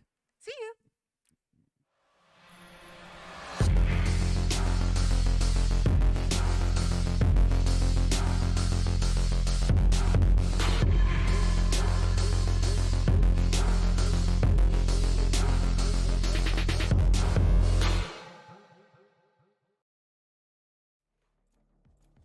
Alrighty, back at it with the Agent Select, and as we talked about Neon, anythinf Shock back on his main role. The Duelist is gonna be cutting the sights in half. Relay Bolt's gonna be concussing them with Quack Quack again on Brim. Papito again on the quintessential chamber, not seeing a killjoy this time around. And I do see Atom on breach. I mean, to be expected, he has been consistently on the initiator, on the fade, but now Atom on the breach. How will this go? Shar locking in for the chamber. I think we kind of figured it out. First hovering over on the jet, now makes in the lock. But Yuga is gonna be bringing another must pick. Breach on both sides as Atom locks it in. Genghis Kong on Raze. So this is a different duelist. Genghis Kong has been consistently on the jet. Yeah. And Brolit Man going in for a KO. A nice pick here to shut down any momentum coming in from anythinf. Tenki as well on Brimmy with the Stimmy. Double initiative versus double duelist. We'll have to see what that means for Team RV. But again, will Hyuga realize that his flash drive is something he's gonna be needing? Well, not Hyuga this time around. Brolit Man. Brolit Man has been consistently using his utilities. The blinding lights coming in during Breeze, but now him on the KO with his pop flash. We definitely need to see that. The flash grenades, they really are so important, along with the flash points as well. This is a breach friendly map, I would say. But again, Hyuga lacking the use of his flashes on KO in Breeze. Will we see a repetition of that on him with Breach? I hope not. I definitely hope not. His flashes, along with Brolet Man, are the most important factors. And look at how they're positioning here. It seems that anythinf are going to be playing a B split push. 3 on the side of B main, and we have Shock as well as Atom sandwiching them over from Arcade. Interesting. Shar posting up with the rendezvous here. Not gonna find anyone. But no. Shock already running in high gear, managing to cross over onto this box. Is first aware of that position. After Shock denying any information as well. Is gonna cross onto the zip line, but Tenki with the right click gets one. Genghis Kong Spade Shells finds another. Atom taking out Tenki as well. Genghis Kong taking out another with a disgusting weapon. Pain Shells again denying space, and the plant already being placed here. Shar manages to stop the One spike enemy being player planted. standing. However, Genghis Kong gets the refrag. Shar gets 2 just before he repositions, and the spike has planted. been planted. Only Atom and Genghis Kong left. One with the frenzy and one posted just Holding the fault line. Atom. What's gonna happen? He lets go of it. The timing coming in, just clearing his corners. But look, they're gonna play it. He sees the shoulder. Catches it. It up with the right click. Shar, how did you find that with the right click at that range? Unbelievable. Riot, you need to nerf this gun a lot more. After what I've seen today along with Chimo, I thought the frenzy was disgusting. Now I'm thinking the classic is a lot more potent, but man, Shar. You'd really think from that range the classic wouldn't reach, but we've been wrong. We've been proven wrong. Classic wins over. And that gave the confidence for Shar. Okay, never mind. He backed out of buying that Vandal. I thought he was feeling it and he wanted to commit to that. But now, will anythinf force? It seems not. Fault line coming in, stopping Shar from being able to pick this out. But no one again capitalizing on that. First, gonna be the first one. Taking out one, taking out a second. Hyuga backing him up by the door there. Papito punishing them. Cannot find his second as Quack finds Shar with a nasty right click yet again on that classic. What in the world? A lot of exchanges happening right here. But first, a right click again. But Quack gets first out. He had the HP advantage. He had the gun advantage. It's a 1v2. Both of these players posted up by the top of that rope here. One of them already going back. Tenki. Here's the zip line. Is probably thinking he's gonna go for the push on to drop, and he is gonna be pushing it. But they are maintaining their positions right here, not attempting any pushing whatsoever. Quack is sitting on 26 HP. And the information is gonna be given if he decided to smoke that, but he does not. The trap, the trademark here, is out of the equation because of Chamber being taken out. What a smoke!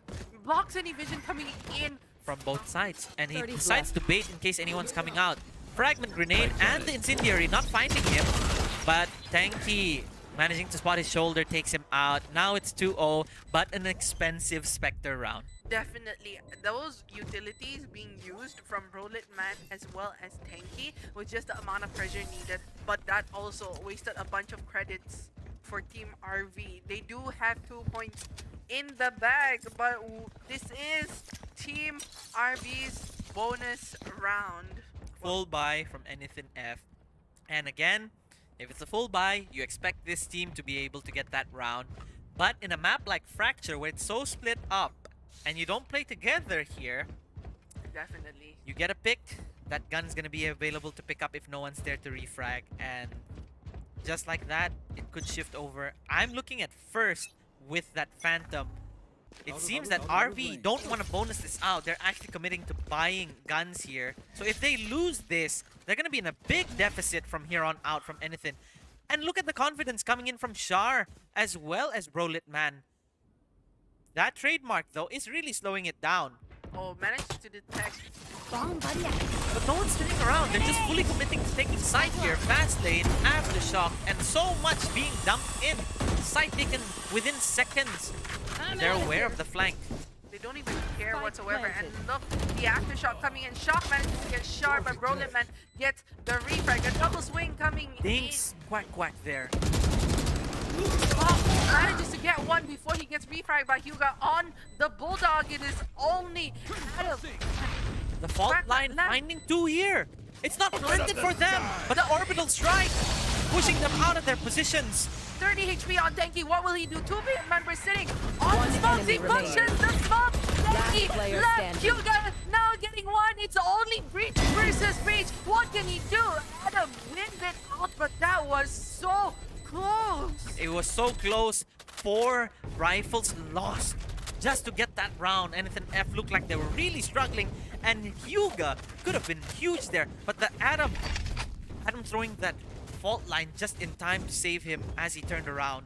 That was so close. But however, even if that was quite expensive, Genghis Khan sitting on 1 point away from the showstopper. Adam run one away from the Rolling Thunder, but 3 people on Team RV side have their ultimates. 2, 1 Tour de Force and 1 Star Blitz. almost taken out there by Shock, but Rendezvous just in time here. The Boombot gonna be clearing the front of the site as well. Fake Shell, Rolling Thunder thrown in.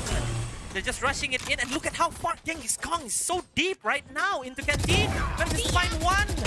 Whips on the second, and Tanky punishes him. And now the spike is down. Orbital strike in the hand of RV for this retake to kick things off. The pop flash coming out from Roland and aggressively going in, but Quack Quack sitting on 5 HP. Papito gets one, gets refired by Roland Man, and Shar.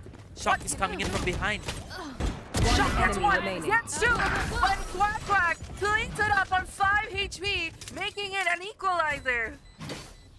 What a round from Shock and Quack Quack on that post-plant situation. RV were storming in after that orbital strike went down, but it all went into shambles as soon as Shock repositioned from Arcade. Definitely so many ultimates being committed. The Tour de Force, the Blade Storm, and the Orbital Strike. And they still didn't win the round.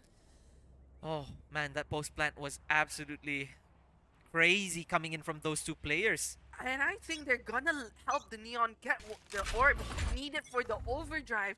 This fault line could find them to slow them down just enough.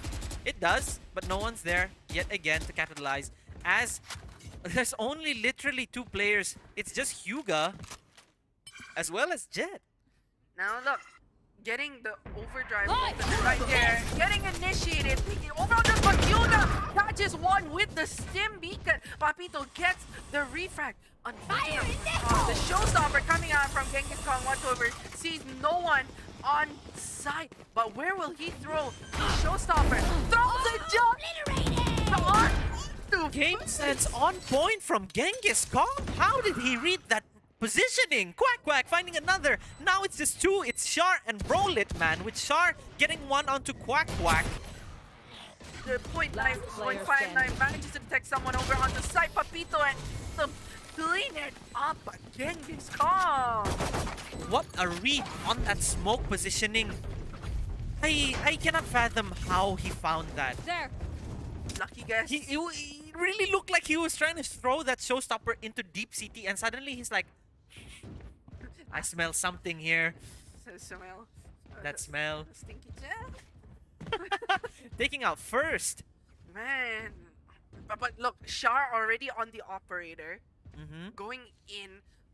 They really need to win this team. And look at where Shar is. Again, he's peeking out B main. Will he be able to take one out? No, he TP's out actually.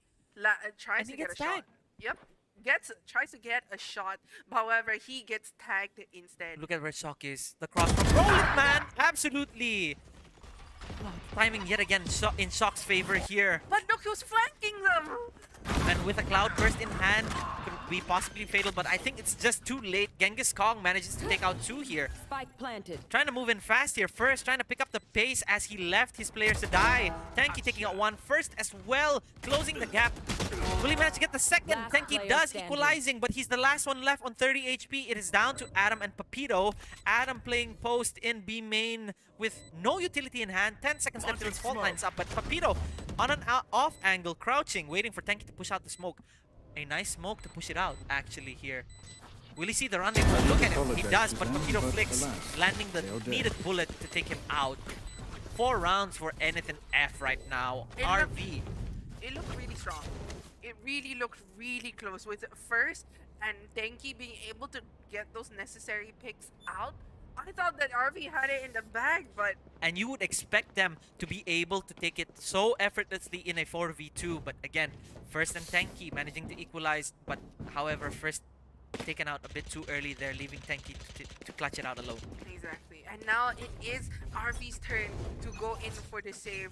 ANF leading You want to play? with the Let's pointer lead. The tour de force gets activated by Shar right there. But look, the relay bolts miss first. And first could drop here onto where Shock was. Just as I say it, he does manage to pick up a rifle for himself. A bit of a whiff from Genghis there, but the paint shell is going to deny Hyuga any of that space.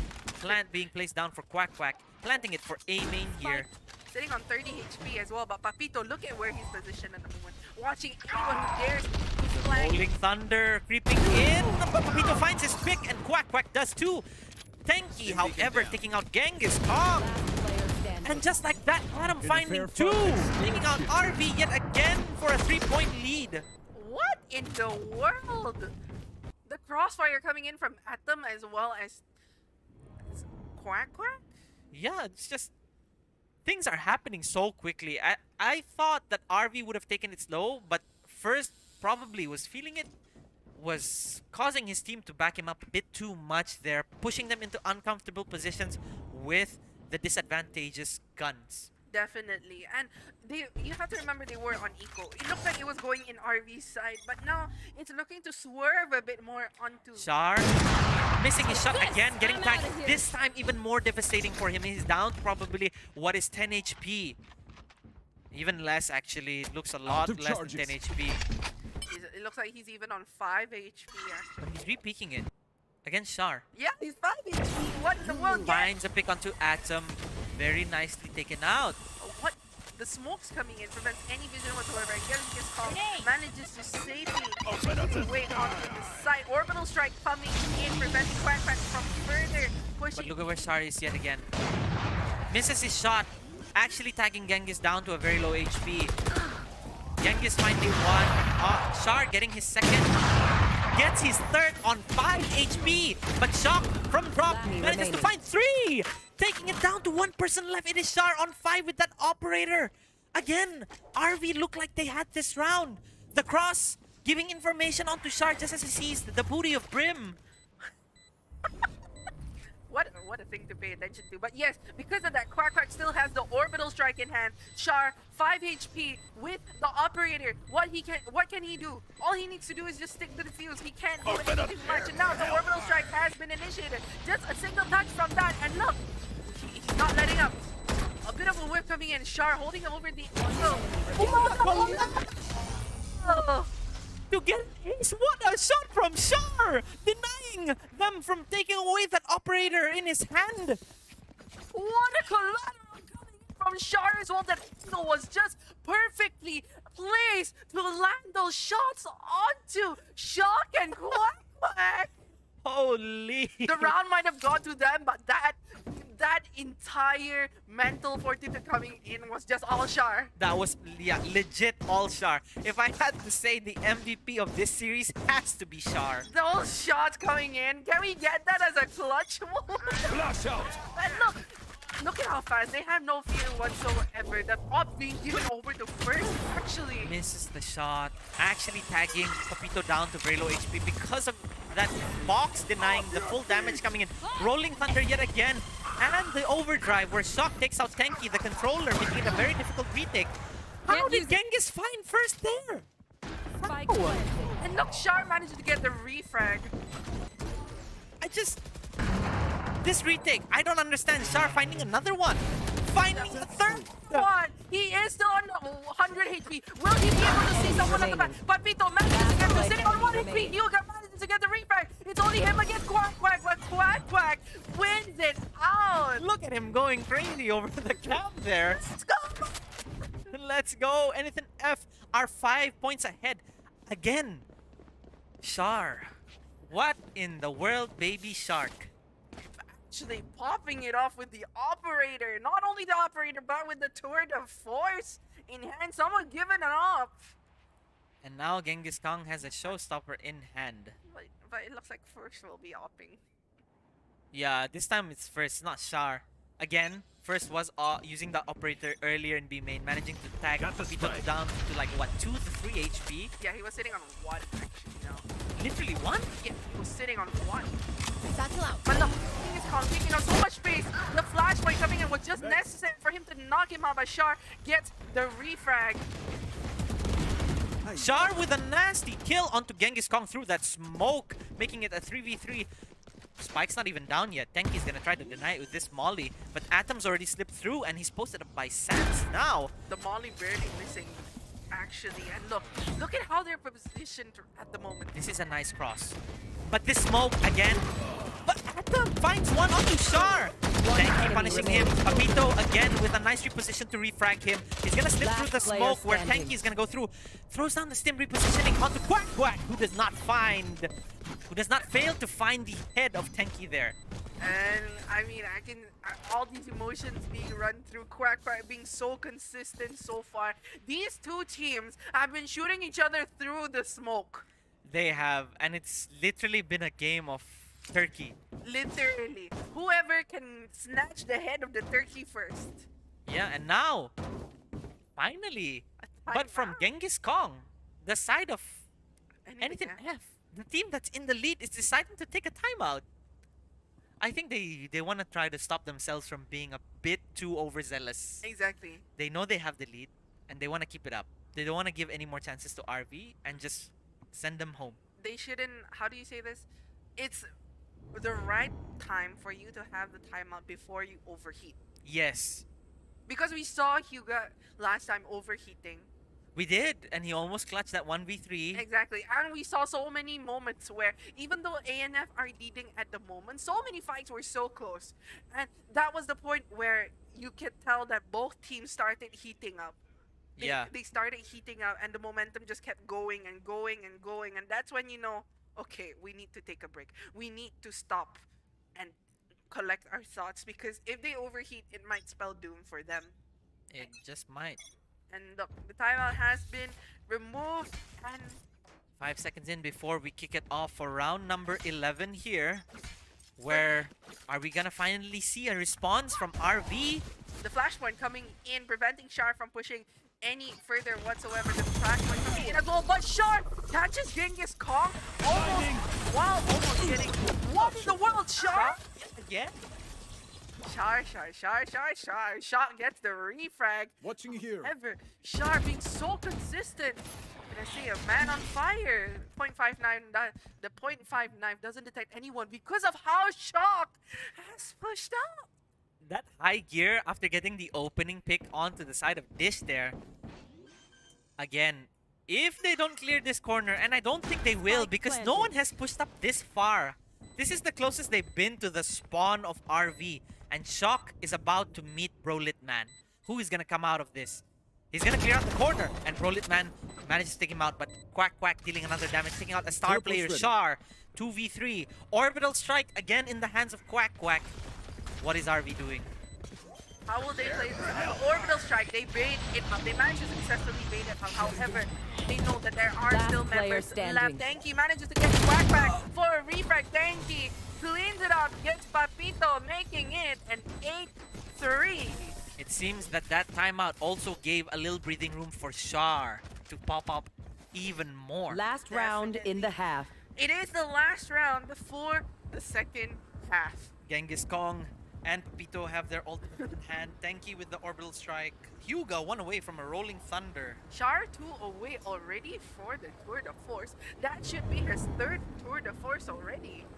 And again, Fracture, I'm comparing it to Icebox or Breeze second half, especially on this map. Because of 4 entry points, it could change the whole pace of this game. Definitely. And the flashpoint coming in. But Shock already taking up such an aggressive push. Goes in and manages to take Char down. And look at where First is positioned up here. That showstopper is not going to stop him all, but Genghis Kong shuts down Hyuga. Quack gets First as well. And now the orbital strike coming in. Spike Doesn't planted. get Quack, who's just On up the to edge. point. Yeah, just at the edge of that. enemy And a remaining. reposition on Genghis after the flash, but Tenki manages to take one. It seems that they already have it, and just as I say it, Papito takes out Tenki for a 9th round. Again, this is the same score we Switching saw from the sides. last map. A 9-3 scoreline for the first half in favor of anythinf. Oh man, the rounds are going in so quickly. Like, we see so many rounds, even though they're so quick, they're always so close. But we don't know how they're always gonna end up. It looks like it's always going to be on RV, but it ends up in anythinf. And now the sides have been switched. RV on the attacking and ANF on the defending. How will this go? We already see Genghis Kong and First on the disgusting guns, the frenzy. But first, this is my first time seeing First underperforming slightly. He's not getting the first picks. And I don't know what's going on.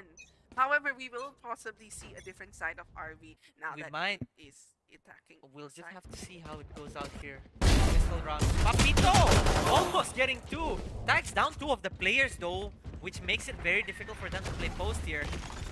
Fault line as well, shutting down First from being able to do anything here. It still has a tailwind. Tenki finds 2. Genghis Kong quack, but Hyuga finds 2 in return. One enemy remaining. First again taking down another. These 2 players are both on 45. Shock Spike has planted. 25 armor and a classic and a relay bolt in hand. What can he do? He still has his slide as well. I don't know what to make of this. They have a nice crossfire. If it's mistimed, however, One enemy Like remaining. this? just like that, it's But- not a position for First to be able to peek the defuse. Shock. Is he gonna stick it to half and then peek it again? He is. He definitely is. Oh, and he whiffs, unfortunately. But First manages to get that round. You know why he won. Yeah, We all know why he won. exactly. He's a very dirty gun. That frenzy. Frenzy. But I think great use of the frenzy there coming in from RV Vengeance. Exactly. Well played. Coming in from First. Finally taking up the first round of this second half. Punishing Shock for trying to right-click him. The disrespect from the Classic. Exactly, but look who's buying the shorties! Oh, they're buying shorties on attack here. I mean, on defense, okay. Playing it fast. A bit of default line, finding a teammate there, so they're gonna slow things down because it found First. And Quack is already on low HP actually. I'm not sure what happened there. I think it was the Atom and Shock finding 1 each with the Sheriff and Quack. How? I'm scratching my head so hard here. What is the What a fiesta, man!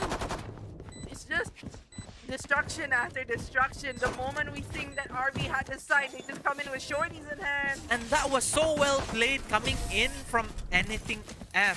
You expect RV to take that round up. They had a huge advantage, but then Shorty, and they get 1 each. Exactly. And Quack Quack's timing coming out of that smoke to back them out as they were about to take tower, he finds one as well. And now it's... At first, I would have thought that, okay, maybe RV is gonna be going bonus. But no, this time, it's anything F. Oh, they're both forcing. Look at the weaponry coming in from both sides here. Exactly. This is a lot more interesting. This is getting really, really interesting. Anything F ready to answer the call now that they have the gun. Holding over onto the concuss right there. But look at how aggressive There. Genghis Kong is. Pushing up Spectre. over onto A. But Spectre against Vandal. Flashpoint coming in. Anti, but almost gets one, which happens to be first. 21 HP left, but Brolit Man covers him there, getting the kill. And now Atom here is gonna be getting information for Pito. Papito manages to get down first as the first pick. The pop flash comes out. Tanky manages to get the Player return out of the Quack Quack. Roller Man gets Shar. But gets Papito and Shar gets Atom. It's only Shock left. Planted. Going against 3 members of Team RV. What a slide gun coming in from Shock. However, he is low on HP.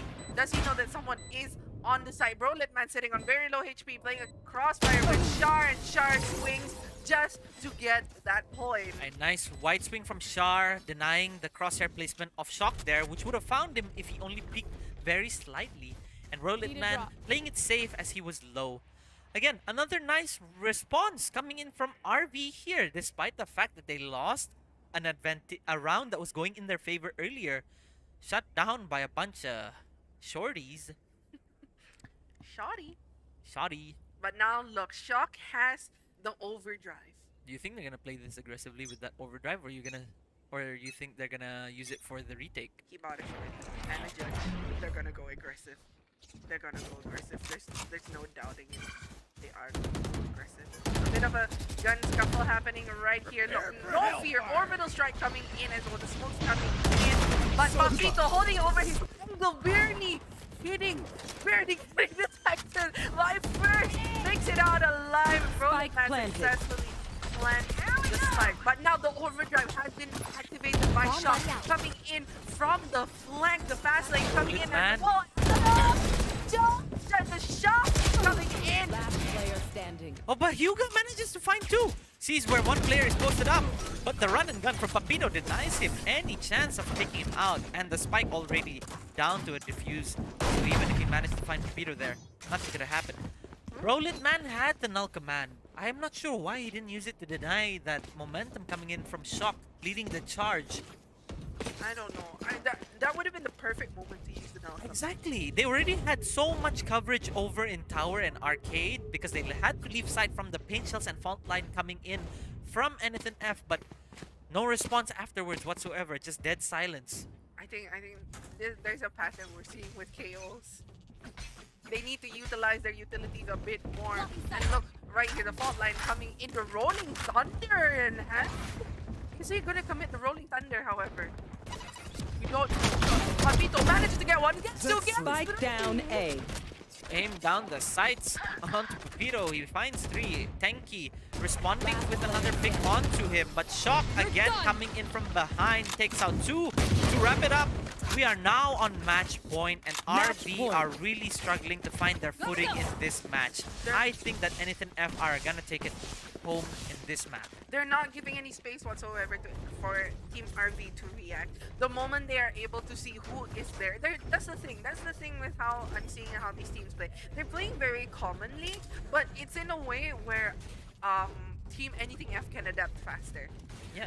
So when you go against a team that has strats, like Centry, Yeah. that's where you see them starting to falter a bit. But now we see players over here. Papito first getting the first pick on the shot. Trying to bait out the shots, but he kept his composure so well, so disciplined. But first, punishing Genghis for whiffing onto him. 46 HP. He has to land a proper headshot next in order to capitalize. You're too low to commit to this. But the null command coming in, they've already rotated fully over onto A. 3 people on the side. It is Quack Quack. 2 smokes, a molly, and a stim. 3? Fragment grenade. All smokes committed. All smokes committed. Oh, but I mean, Oh, you mean yeah, the yeah, first- yeah. Smoke's down. Quack Quack still has everything left in his hand. Rolling Thunder initiated for this retake. A nice aftershock and incendiary as well. Another Rolling Thunder coming in. Papito finding Rolling Man. Quack Quack again player finding one, standing. but Tenki finds two. And Hyuga comes in just at the right time to stop Papito from taking out his buddy on the top side, making it a 6-12. A nice reply from RV. I think he kind of panicked. He did Definitely. a little bit, yeah. I mean, the amount of utilities being used. Yeah, so much coming in. Rolling Thunder after Rolling Thunder and an Orbital as well. And then the null command coming in, the smokes as well. Man, I didn't know what was going on. I bet they also didn't know what was going on. Oh, sorry, not Orbital. Aftershock. Yeah, after shock. But now it is still match point. How will Team RV be able to make this an even 12-12, or will Team anything F switch it up?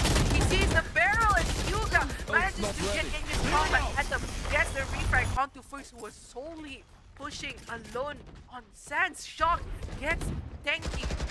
But look, they're making the rotate, and look at where Char is.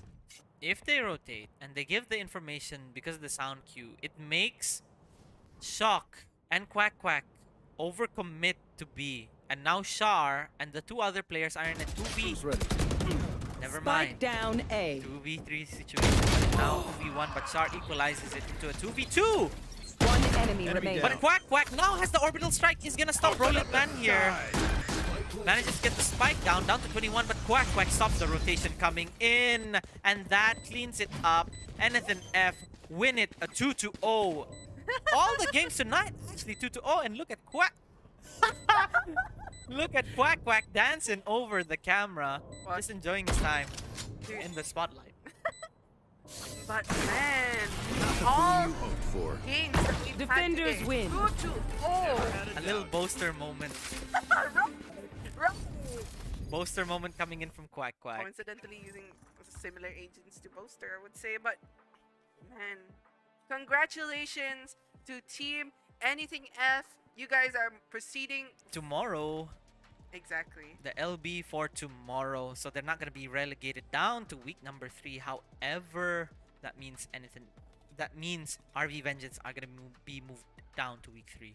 Exactly. And what a splendid performance coming in from anything F as well. They caught themselves falling against Centry, and now they've caught themselves back up.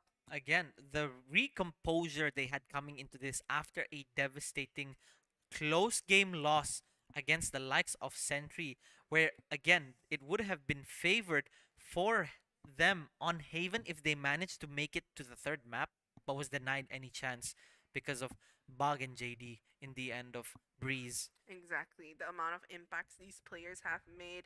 And unfortunately, as you've mentioned, RV will be moving down to week 3, right? And we will be having a post-match interview with one of the players coming in from exactly. anythinf. The first time, We're actually. actually seeing them live on a post-match interview. But that little dance done by Quack Quack, I really like that. That was cute. Yeah, that was cute. That was really, really cute. But hello, ring ring. Anyone home? I like. They're setting it up, so we're just gonna chillax here a little bit. Don't forget to order some Jollibee. Yeah, let's talk about that fracture. I think okay, so let's talk about that fracture. I think that fracture match was actually the more interesting part. Char definitely showed what RV should be doing, but I guess we're gonna be cut short here. We got the green signal. Finally, we're gonna be doing that interview with one of the players from anythinf. Who do we have here? Ring ring.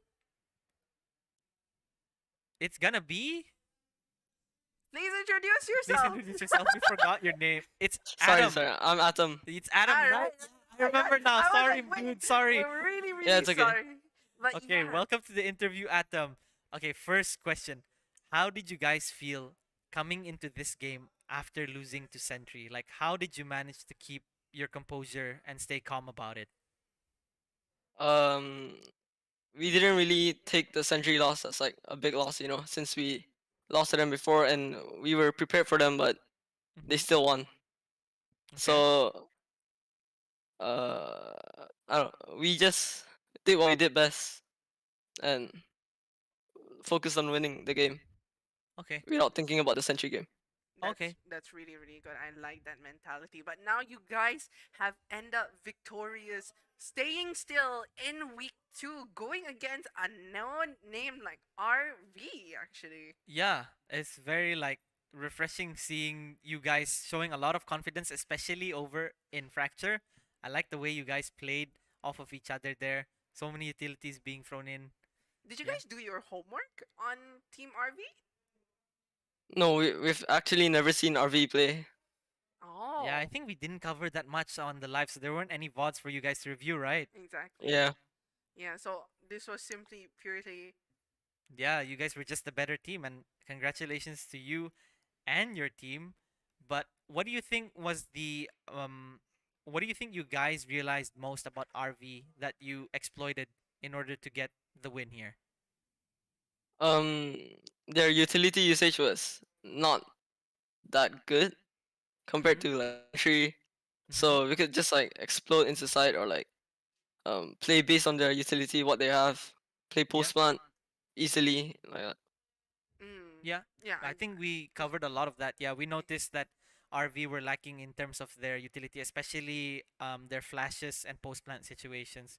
Definitely. And for the final note, do you have anything you want to shout out? You want to shout out your friends or anything? You're welcome to say it out here for the Twitch chat, the viewers at home. Yeah. I want to shout out our coach Lewis, also known as Gozik. He really helped us like I don't know, improve our game a lot. I Mm-hmm. want to shout out to Z, my friend, Ethan Chua ZE, goated. Yeah, thanks. Okay. Well, I again, congratulations to you guys for making it through. We'll be seeing you guys over tomorrow for the lower brackets as well. Enjoy your evening. and Thanks for see. coming in. Atom. Yeah, Thank, Yeah. thanks. thank you very much, Adam. We're happy to have you here. Bye bye. Have a good rest. Bye. And yeah, that was the Humble apologies for forgetting your name, Atom. exactly. We usually remember the player's name. I think what was running in our head is Quack Quack Yeah, because of him dancing at the end. I think Quacker really distracted us, but really, really sorry about that, Atom. But honestly, even Atom was actually performing quite well. Yeah, consistently trading, refragging his teammates, putting the utility down at the right time. Exactly. So I think, oh man, Even if Shock was the one leading the charge, the momentum behind it, the driving force was Atom's ability to use his utilities at the right time. exactly. With him playing his breach to perfection, I really think that was also a really great driving force. With that being said, I think that was the final match that we will be having for today. We will be continuing in tomorrow. So what a performance we've seen from these matches today, Yamiraj. Day 1, week 2 playoffs already. So many interesting matches. Yeah. And with that being said, we'd like to thank you guys for making this possible and our main sponsor, Progresif, our official lifestyle brand, Boeffi, our official isotonic drink, UC1000, official merchant wallet, pocket.com.bn, official vehicle sponsor, Hyundai, official energy drink, Red Bull, official tech sponsor, Yappe IT Store, official pizza sponsor, Pizza Hut, and lastly, our official performance partner, Nissan. We'd also like to thank our fan sponsors, MOC Logistics, Pop in the Box, Burgers and Grills Brunei, T4 Brunei, Monkey Bars, H22 Workshop, GT Engineering, our production partner, Lailatu Shazana Studio, our logistic partner, Mortar Events, our marketing partner, Hoko Agency, our digital partner, Alfred, and our social media partner, Rano Adidas. Once again, thank you all, the sponsors that have sponsored the tournament, and you guys as well at home. Don't forget, we will be giving away this little guy right here. So, Don't forget to follow the Instagram accounts crit.esports as well as itsjustYarns.bn. Tag them both on their social media and then tell them why you deserve to win this little guy. exactly. So remember, follow, like, and share, and comment what you guys think this guy should be with you. So with stay that, tuned. There will be other giveaways in the coming weeks. So, but this week it's gonna be Oman until Thursday. Mm-hmm. So, with that being said, from the shadows he returns lurking. Pew. Good night, everyone. Good night, everybody. And that has been the Valorant ACS Tournament Week 2, Day 1. It's been me, Chimo. And Yamiraj signing out. Bye!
Hey, one pizza but don't want to share?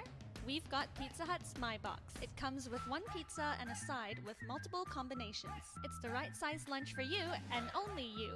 No sharing required. Get your My Box today, only at Pizza Hut.